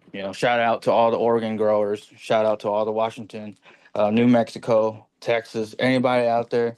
Y'all keep doing what y'all doing, and don't be believing all these Cali breeders, because it's all a money game. That's all it is at the end of the day. Yeah. They're just milking the whole grown in Cali thing, Yeah, it's almost just like it's a name, isn't it? It's not anything anymore. They just call it Cali by this look. Yep. Yeah. When people tell me, oh, they want Cali weed, what I think it's, oh, they want like a runt hybrid, I guess. I had people, oh, I want some exotic. Like, bro, you don't like the Granddaddy Purple or what? Oh, that's kind of old school. And they're younger than me, so I'm like, well, I don't know, bro. I don't know what to tell you. I'm not gonna grow Tropicana cherry cookies or some bullshit like that. Well, Well, if you That's gave what. them some weed that say like was super old school but super good, and you didn't even tell them what it was, and then they would try it and be like, "Yo, that's fire," and then if you told them, "Oh, that's fucking some old school shit," they'd have kind of a look on their face like, "Oh no, that can't be," you know, because it's all about the marketing garbage nowadays. Unfortunately, it's Well, we've gotta. had a few Well, guests say it, and I've seen it myself, right? It's kind of like the opposite to what you said earlier, is that it fucks them up too much. These kids that are used to smoking cookies and gelato, when they Yeah. try some real haze or some real skunk, it really like because Yeah.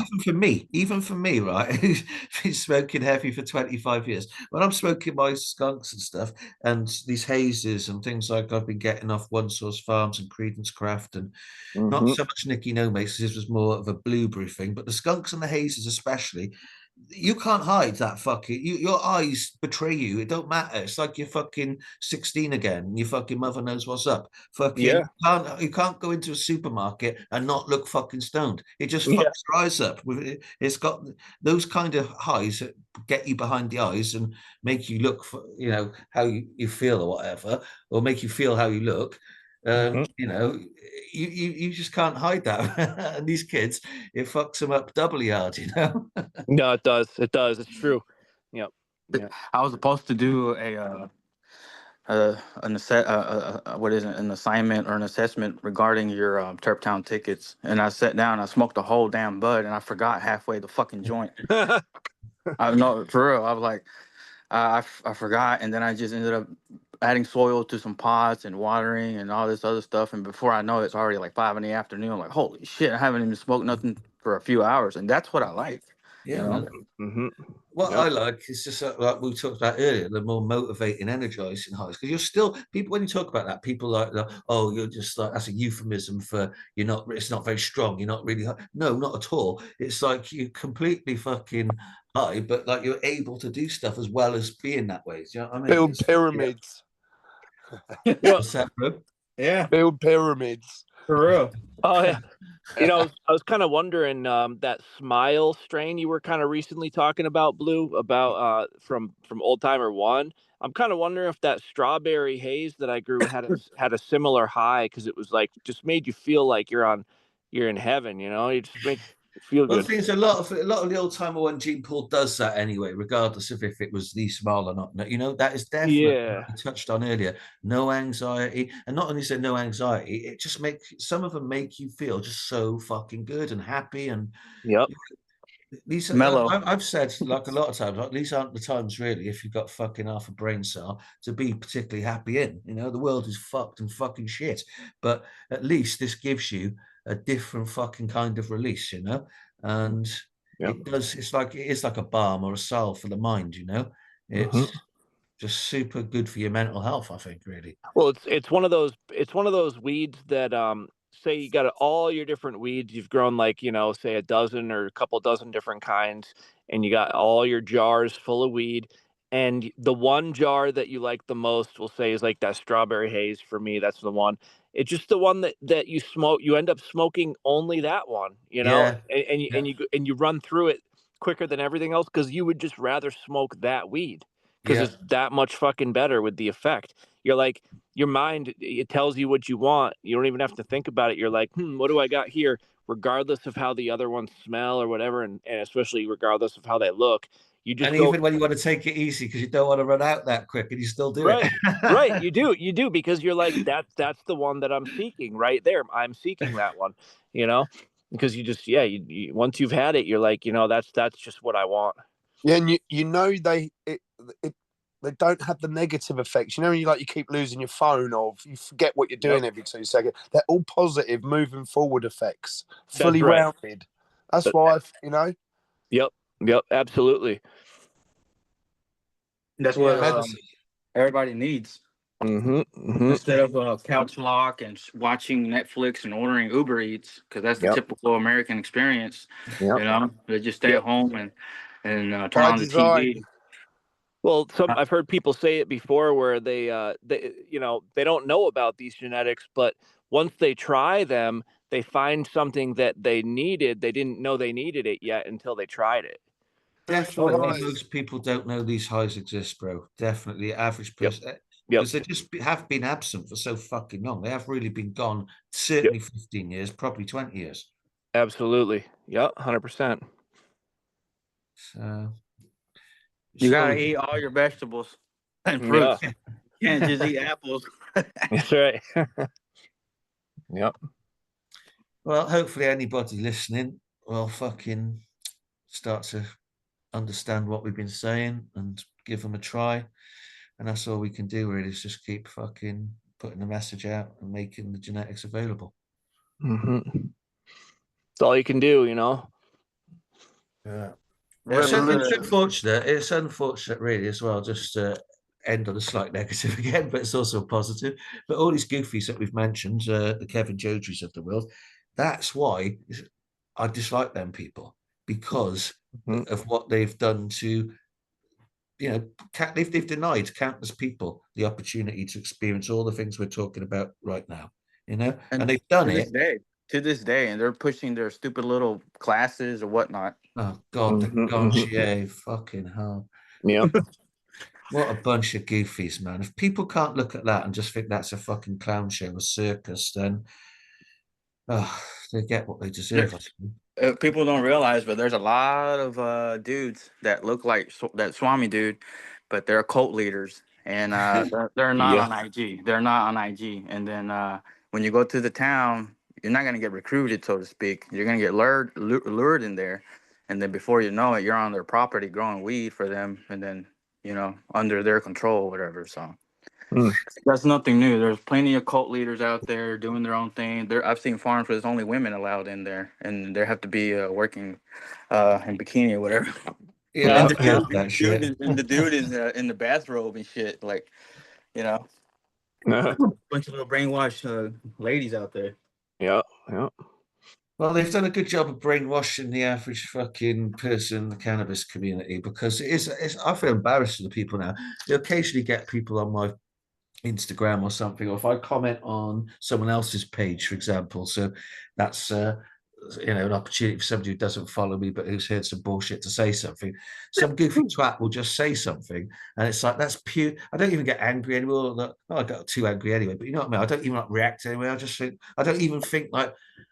I used to think like, oh, this guy's just a fucking twat or whatever, but I just most of the time now, I just don't even think anything other than this is just a person who's heard something secondhand from another wanker like JODREY or Top Dog and just believes what they say because they're JODREY or Top Dog, So somebody can't think for themselves and who doesn't know me, they might be chatting absolute shit. Some cunt who I've never heard of or spoke to and who doesn't know me or spoke to me before called me scum the other day and said this scum shouldn't be in the community.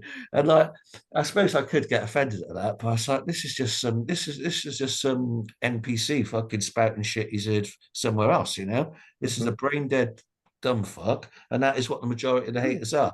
That's why I said they don't even hate a lot of these people that talk shit about me. They haven't got the first clue about me. They've just heard somebody say something and they think that's the popular opinion to repeat. In the meantime, they're losing access to, they're just smoking dog shit. And that's what it is. I've seen people come around where they were like, I don't know, maybe they had bad luck when they tried your seeds in the first place, and they didn't do a good enough job or whatever, and they were like, nah, man, fuck him, and they went along with what everybody else said, but then because they trusted me, and I was like, nah, man, like it is some of the best shit. You just got to grow enough seeds to find that one that is good for you or whatever, and you just had bad luck or whatever, and then. And it took a year or more, but some people, they came back around and they admitted, they're like, yeah, man, it's still some of the can't find anything that's as loud as the shit that was in Blue Sky stuff when I did grow it and it worked out, and so people got to know that first of all, it's not a worked line. There's different phenotypes in all of it, and that's the glory It's of the furthest thing in the world from a work line, a pack of yeah. tickets. Exactly, and that's the best part about it is that it's not a worked line. It's the best part, and people It's a blessing to anybody who yeah, fucking knows anything exactly, about genetics, man. absolutely. So they got to know that yeah, it's just crazy. You know, there's like they'll use any excuse, but once they come around, then you know, they come back with their tail tucked a little bit, and they're like, yep, you know, it's true, man. And I'm going running his gear again, you know. Well, So the thing is, thousands of people have run my gear in the past 5 years. Assuming everybody's bought was grown, and then 10,000 people have. But you've got to think not only that, there's people like yourselves and other people that are cool and that are cool with me that come on the show who've bred and they pass on seeds. So there's plenty of other secondary people that have grown my stuff. yeah, And obviously, you've got all the lying twats that are, you know, like Humboldt seeds lot that have got loads of stuff that's come out of my packs. So basically, they're still working for me. And most people thinking like, oh, if somebody's used my stuff, bred my stuff, and sold it as their thing, that I'm bothered somehow. I'm not. That to me is still helping me accomplish my goal, which is to improve the gene pool and to get my genetics to as many people as possible, really. So even though these cunts aren't giving me credit and whatever, they are still working for me in one sense, you know, and helping me accomplish my goals. And I might not be getting any financial credit or reputational credit from that, but I still know myself that these are some bitches.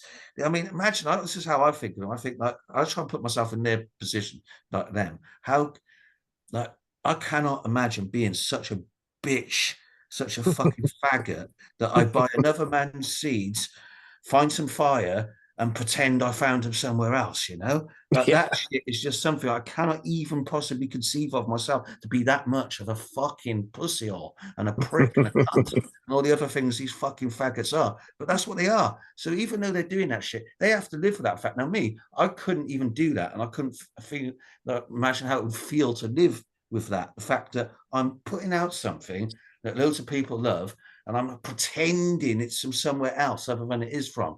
That's like some next level embarrassing, cringeworthy shit to me.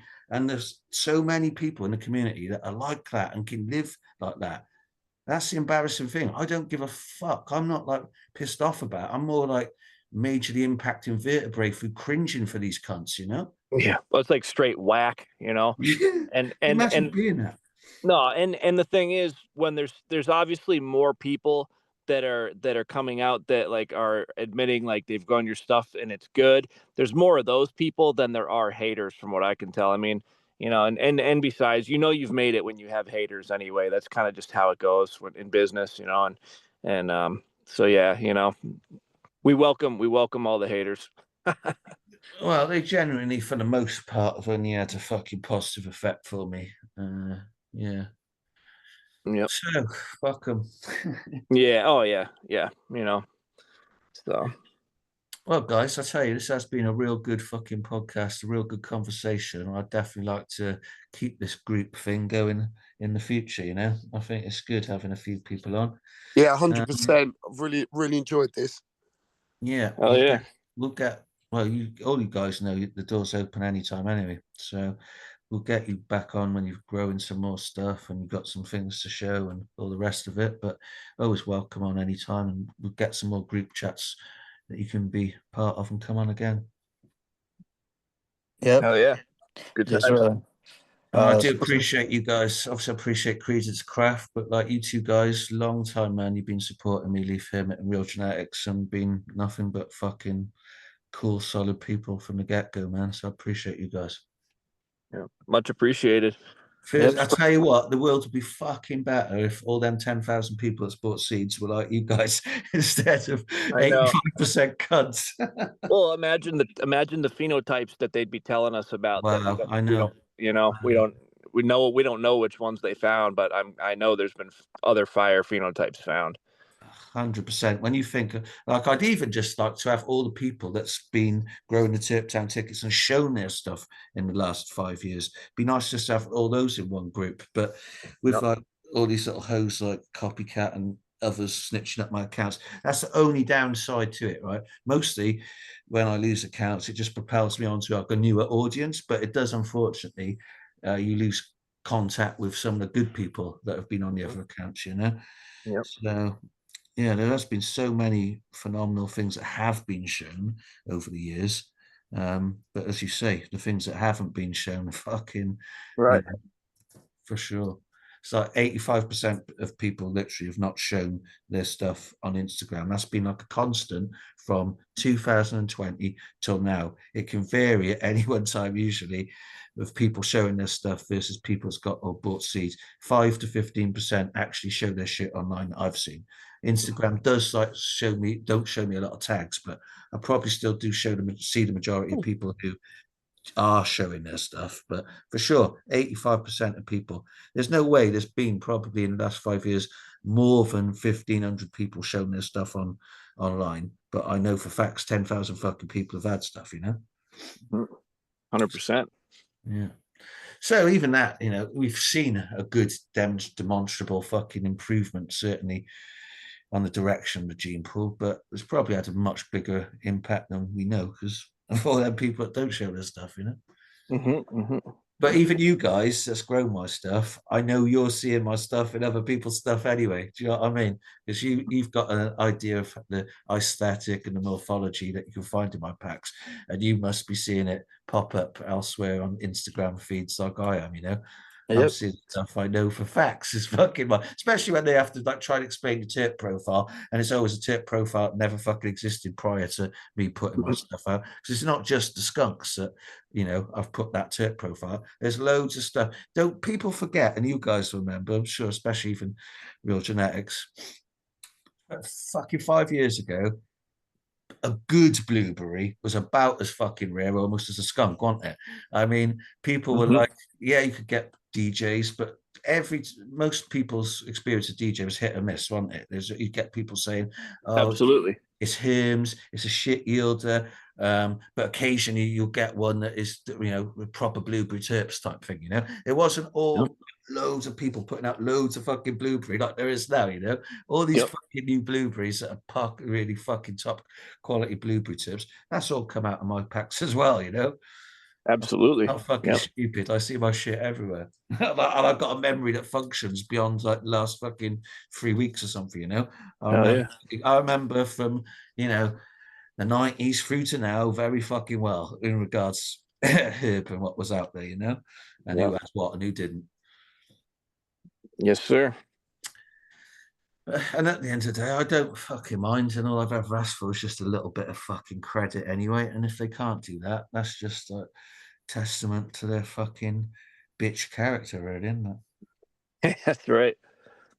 So that's why I have extra respect, really, for people like you guys that are just fucking out there telling the truth, Even when you get pressured not to sometimes. There's people, that's been, I've mentioned it before, it's been pressured from taking down stuff that they've been posting for months, saying how it was like the best, loudest skunks they ever fucking grown, and then got pressured into taking it down by an absolute fucking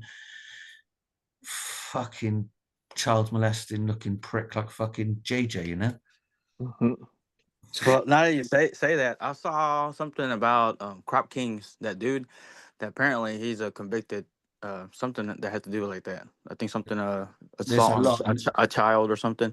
I think his name is Wu Tang Flan. He posted it on there and just showed up. I saw when they book you at jail. Yeah. They had his picture there. So I mean, I never grew Crop Kings, but now that we are on the subject of that. Those degenerates. I'll just throw that out there. Well, we all know why JJ went to Thailand, but no comment. And that's straight witnessed by somebody I know in fucking Thailand. All JJ was interested in was going into the fucking ladyboy brothels. Sorry.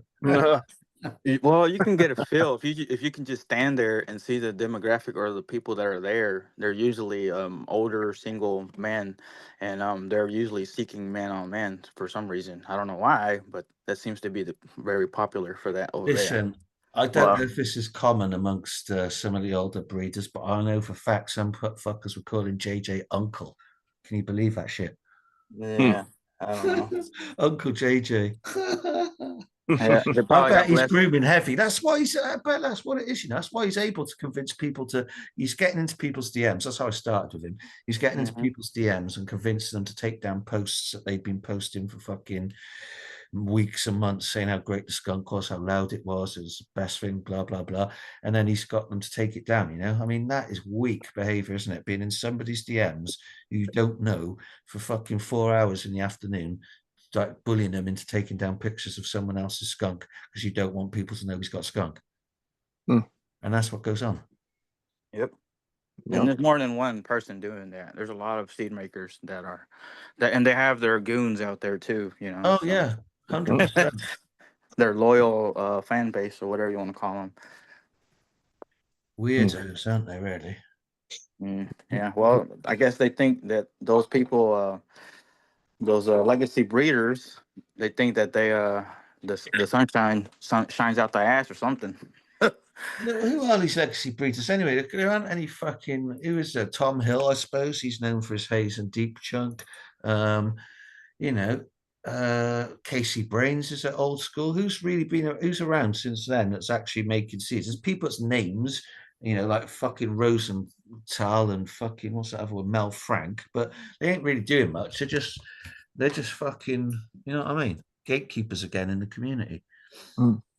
Yeah, the real breeders unfortunately are not having not much spotlight on them versus people that are just, you know, supposedly seed breeders, but they're basically just seed makers. Yeah, you've got Mean Gene. He's considered like something of an old school breed. I don't know how old he is. He's only about in our fucking era. He's not fucking like super old school, is he? Fucking and he's lauded by that goofy JODREY in that breeder series as having like the full palette. He's like, oh, everyone else has got some crayons, but Mean Gene's got the full palette. Mean Gene ain't got the full palette by a fucking million miles. You know, he ain't got anything like the fucking palette of terps I got. That's what he was saying. Oh, the palette of terps, you know, that he's got the lot. And that's he got the lot. People have found root beer in mine. That, you know, he was like, oh, the root beer king. People have found fucking root beer in my packs of Terp Town tickets, you know, which actually inspired him to fucking do some kind of meme about me. I can't remember, but Yeah, I think I remember that. But anyway, yeah, Mean Gene wants to be fucking thankful because I'm like the Ozempic in the cannabis world, man. Fucking, I made Fat Matt Riot lose a fucking ton of weight, and I've noticed since I called fucking Mean Gene fat skunkless shit, he's fucking dropped in weight. I am like the Ozempic of fucking the cannabis industry. Yeah, but those are the ones that like they go to these cups or whatever, and then just with the name alone as a presence, you know, everybody else is a peasant and should bow down to them, and that's totally what I'm against. It's like a little cabal. It's exactly like that, bro. It's like a little cabal. It's like it's like that little dweeb group, that Gonche. You know, if you're in that group, oh, just by being in that group, you must be somebody. You know, that kind of bullshit. Yes. Or if Kevin Jodrey's had you on his little fucking breeder series or something, then you know that's validation. When really Kevin Jodrey's just a fucking absolute fucking fed plant in the community, guiding everybody away from the real fucking medicine and fire. He's an absolute cunt. He should be ashamed of himself. He's got, you know, a lot. All these guys that are, I guess you could say two-faced. They belong in Hollywood. They'll do good in acting career. Well, they look at some of these cunts in the community. You got Adam Dunn. His mother used to fucking date allegedly. Fucking that Robert Downey Jr. Fucking Robert. It was his father, one of those Hollywood actors, wasn't it? Adam Dunn's mother was banging basically that fucking guy, Robert Downey Jr., because he's told stories of having him round his house and shit like that. My god! Oh shit! Yeah, this is facts. So if Adam Dunn's mother is fucking some guy like that, and then Adam Dunn, you know, becomes some figure in the community, he's just another placed figure in the fucking community. I don't give a fuck. Like all these actors, all with their own their bloodlines, and they're all fucking interrelated to each other. It's that kind of shit. And you know, nobody goes to fucking Hollywood and gets discovered as an actor. All these cunts, most of them, like, you know, Brad Pitt, and they're all related to. They've all got links to the royal families, shit like that of the UK. You know, it's all the bloodlines, and That's that kind of shit goes on in cannabis too. So, yeah, Yep. and as you say, they'd all fit in very well. And yeah, I bet there's plenty of people like that fucking copycat that are exactly them kind of figures. Because I've only ever seen his account once. It was like fucking, well, a few months ago. I actually looked at his account. Don't he just post pictures of fucking cars or some shit? He That's has, the guy, right?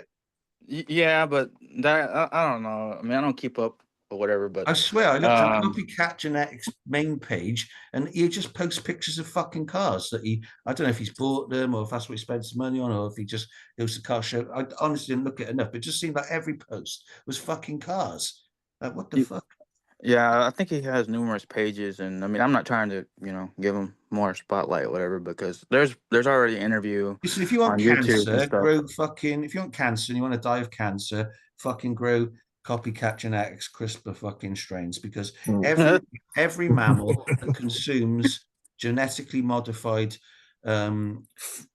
anything, if a rat, for example, eats a genetically modified corn grain, and that's its diet for 90 days. Any mammal like that rat eating genetically modified food for 90 days, or in excess of 90 days rather, after 90 days, tumors start developing in that organism. That's a fact, because Monsanto had their trial data shut down at 90 days. All trials had to be shown to be safe and effective for 90 days, because after 90 days, this is in the Seeds of Destruction book, after 90 days, all fucking rats who ate the GMO food developed tumors, and massive fucking tumors. I've seen pictures of these rats. They got fucking tumors bulging out their stomachs that are like half the size of the fucking rat. So that is what happens when you fucking consume. All these fit cunts. 2/3 of people allegedly are going to die of cancer, and nobody wonders fucking why. Well, certainly some of it is down to the GMO food. So GMO cannabis is going to be equally as harmful, and that's how these satanic fucks work with the law of reversal. So they'll be taking the world's most healing, beneficial plant that cures cancer and turn it into something that, when consumed for longer than 90 days, will probably cause you cancer. If the genetics don't get you, the spray packs will get you. Or the carts, even there's a couple brands out here, Steezy and whatnot. They already have what is it? They're caught red-handed, so to speak, with contaminated concentrates, or on their vape pens, cartridges. So a lot of people need to be aware of that. And just because you're younger, oh, I smoke it and I'm fine. Like, yeah, dude, because you're young, Versus me, if I take a hit off of a pen, I can tell you right off. Even some PGR weed, you can roll it up, and I don't even look at it. And the moment I take a toke out of it, I'll be able to tell you, yeah, bro, this is grown with PGR or salts, or this is sprayed with something, or I'll be able to distinguish. Some of the contaminants coming back in like distillate reports are just fucking frightening. Well, I think they found that Eagle, whatever, Eagle 20, and then they found like some other pesticides that are heavy in the metal department, so to speak. Yep, but I don't know. Well, they're finding everything, aren't they? Because it's concentrated form. Everything ends up at a much more concentrated levels, and everything that's nasty and pesticides and PGRs ends up in fucking real high levels in these fucking vape pens, man. Especially if they don't clean out the res or whatever, and then it's all build up in there, and then the next grow, they're pushing it, and then the ppms are way too high, and they're like, oh, what's wrong with it? Well, maybe there's some residue in the lines or something's going on. Did you bleach your whole setup? Your trays. Did you disinfect your pipes or whatever, your watering hoses? There's a lot of things that take into play, but knowing a commercial grow, they're going to cut corners, and unfortunately, housekeeping is one of the most important ones that one should keep in mind. But they cut that for sure, for saving money and time. Well, the thing is, all these problems are easily solved if you're in charge of what you're growing, but so many people can't be in charge of what they're growing, because either it's fucking illegal completely, or if they've legalized somewhere, you've given them a 4-plant count limit, so you can't really fucking grow as you should be able to grow properly, So the whole system, even the legal system basically is rigged against you and forces, like the Germans, they're only allowed, and I think even Canada, I think maybe only allowed 4 or 6, but a lot of places where you got these low 3, 4, 5, 6 anything under 10 plants or whatever, these silly little plant limits, is forcing a lot of people, especially the more uneducated or younger ones, to go into autos or feminized autos, even fucking worse, because they just want to maximize their end result for them, you know.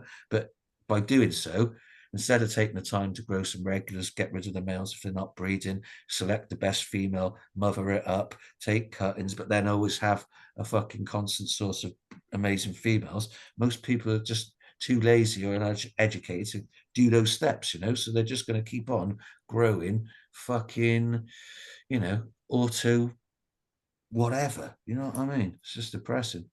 And to the people that complain about growing regs, and, oh, well, what am I going to do with the males? Like, bro, do you know the salads? Do you know that stuff exists? You can eat the hemp leaf by itself. Even the seeds in general, just munch on them. That's it. You know, but the leaf, you can just put some dressing on there and boom, keep going. You know, if you're what is it, picky with your greens or whatever, I don't know what to tell you, you know, but I eat everything: cabbage raw, or spinach, or you know, arugula, whatever it is, longevity spinach. There's a lot of plants that are edible, even succulents that are edible, that you can just you know, stir fry real quick, and then throw some salt, some soy sauce, or whatever your preference, and boom, you got you a little salad, so to speak. Exactly, man. Use the plants. Stop fucking moaning. Stop just wanting everything to be like fucking McDonald's. You know what I mean? Yeah, and I feel like consuming a raw cannabis plant leaf, stalk, or whatever, even it does give you some sort of cannabinoid, but I'm not gonna say, Yeah, oh yeah, isn't it you're gonna get ripped. phytocannabinoids or something when you juice fresh Yeah, leaves?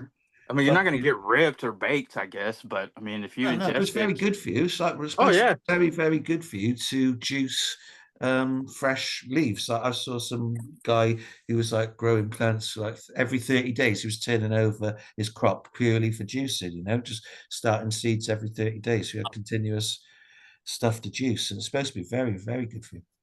Yeah, if you have bowel movement dysfunction or constipation, boom, there you go. Make you a juice of that, and I promise you, you're gonna feel a little bit better. Or brew some tea. You know, throw the leaves, the stems in the pot, and brew tea, and then drink that. So there's a lot of things. You know, the plant, you can just literally eat Yeah, it. even the roots supposed to be good for various things. If you boil, Mm. I know in Jamaica they boil the roots in milk for oh, what's that thing with the eye? When you get a sty, what's that word? Begins with C, doesn't it? You know when you get a little common eye problem. Um, what's that fucking? Come on, guys. What's that little thing? Conjunctivitis. That's the one, my guy. That is the Okay. fucking one. Conjunctivitis. Yeah, in in oh fuck me, my head's going. In Jamaica, that's what they do. They boil the roots in milk, and it's supposed to be very good for that. Especially like poppy roots as well. That's a really nice tea. Very, you know, it's not heavy hitting, but it's a very body relaxant. Yeah, fuck yeah. So I'll give out one I guess one cooking tip, or whatever you want to call it. So basically, what you do is just go to the store, buy you some good grade vodka, go home, and all those stems that you complain about, dry them up, make sure they're clean, and then you chop them to size and throw them in that vodka, and give it about a couple weeks or not or whatever. That vodka's gonna turn green, and you're gonna feel something. So there you go, and that includes the roots too. For Yeah. anybody out there that has problem with alcohol, and you're trying to find a way to make it medical, that's one way. You know, put the stems in. You can put bud in there too. I mean, more Is power that to you. dry stems? Yeah. Oh yeah, yeah, yeah. Yep. Yeah. Yeah, I'd And say that if you includes any root, ginger root, you know, chaga mushroom, you know, anything you can just literally make an elixir by putting it in vodka, or the corn alcohol. What is it? That 99 proof. Everclear. Yes. Everclear, Fuck, man. To Yes. take a shot of that. Oh yeah, yeah. Fuck that. I've But done it in the nah. past a long time ago. I did like I suppose it's like on the way to making a tincture, isn't it? But yeah, I've done that with alcohol. I'm trying to think what one I used. I think it was like maybe it was more like a brandy. I think it wasn't vodka, but oh, do you know what it was? It was the fucking Portuguese fire water. But my neighbor mates, it's like a spirit. I was like, that's going to be good for tincture. And I got 5 liters off him and made some of that. Yeah. And I left it for like a month, 5 weeks. And yeah, it's definitely like has effects, you know, for sure. But well, guys, it's been a great chat, and yeah, we've been going on for quite a while, so I think we should wrap it up for today. Yeah, fucking excellent conversation. Appreciate you guys coming on. What's the time? Absolute pleasure. What's the time over in your part of the world, guys? I know it's real early with Leaf Hermit still. It's like 6:45 It's p.m. 9:40. 9:40. Oh shit. It's like 12:43 here. And it's 5:44 over here. Damn, yeah. All over the world. How's it in Florida, Rich? It's vibing for now. What's the It's time? getting cold, and Florida cold is by that I mean about 50 degrees, Our but spring. Fahrenheit. But Did you guys get that fucked up fog? we do not get crazy fog. Nah. At Oh, least, We did. yeah, I know. Yeah, more up north there was definitely some fog, but yeah, I did not. We barely ever get fog unless like you're in the Everglades, you're crossing between the two fucking cities that are on opposite sides of the Everglades. That place looks foggy. You gotta go looking But- for a skunk ape, Rich. Fucking, I've been watching about the skunk ape, and it emits a tip profile like my plants. Nah, bro, the Everglades itself smells like your plants, bro. Yeah. It's insane. Like it just smells like death and decay of plants and animals. Practically. Not as much animals if there isn't fucking animals around, but the decay of plants and like that dank smell of like cut grass almost. That's all the Everglades. Yeah. Well, guys, we'll have to do this again at some point in the not too distant future. I need to go get myself something to eat over here and a coffee because I'm falling asleep now. And yeah, appreciate you guys coming on and appreciate all you guys' support as well over the years. And keen to see what you do, Real Genetics, with the next stock that you pop, and Leaf Hermit's ongoing breeding experiments. And me and Credence Craft might be popping a few seeds soon. So we got good things coming, everybody. Absolutely. You want Thank one of you, the last, I was just going to say, if you. you want one of the last 12 packs of Tip Town tickets, everybody here recommends them. So purplegarlic@protonmail.com is the email for those.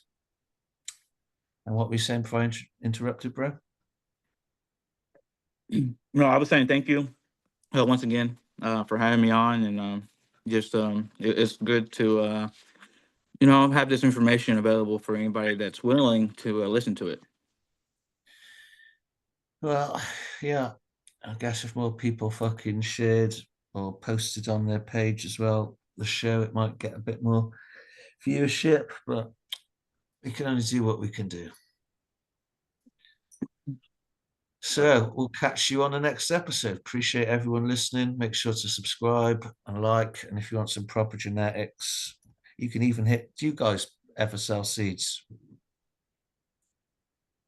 Real Genetics, Leaf Hermit. Yes. You do sell seeds, yeah? Well, well, they're available for a donation. I don't. We can't use that word. yeah. Trade. Well, at some point we will get that little fucking website or Discord forum set up soon. I think it's being worked on, where we'll have a bunch of us who's got seeds available. But yeah, I encourage people listening to not just grow my stuff, but people like Real Genetics and Leaf Hermit who've made good selections and know what they're doing. You should definitely hit them up and try to experience their work as well. I think anything from the old timer one gene pool, everyone's going to love, really. Yes. Yeah, 100%. Yep. Thank you, everybody. And yeah, we'll do this again, and we'll catch everyone else on the next episode. Nice. Thanks for tuning in. See you Thank you. later.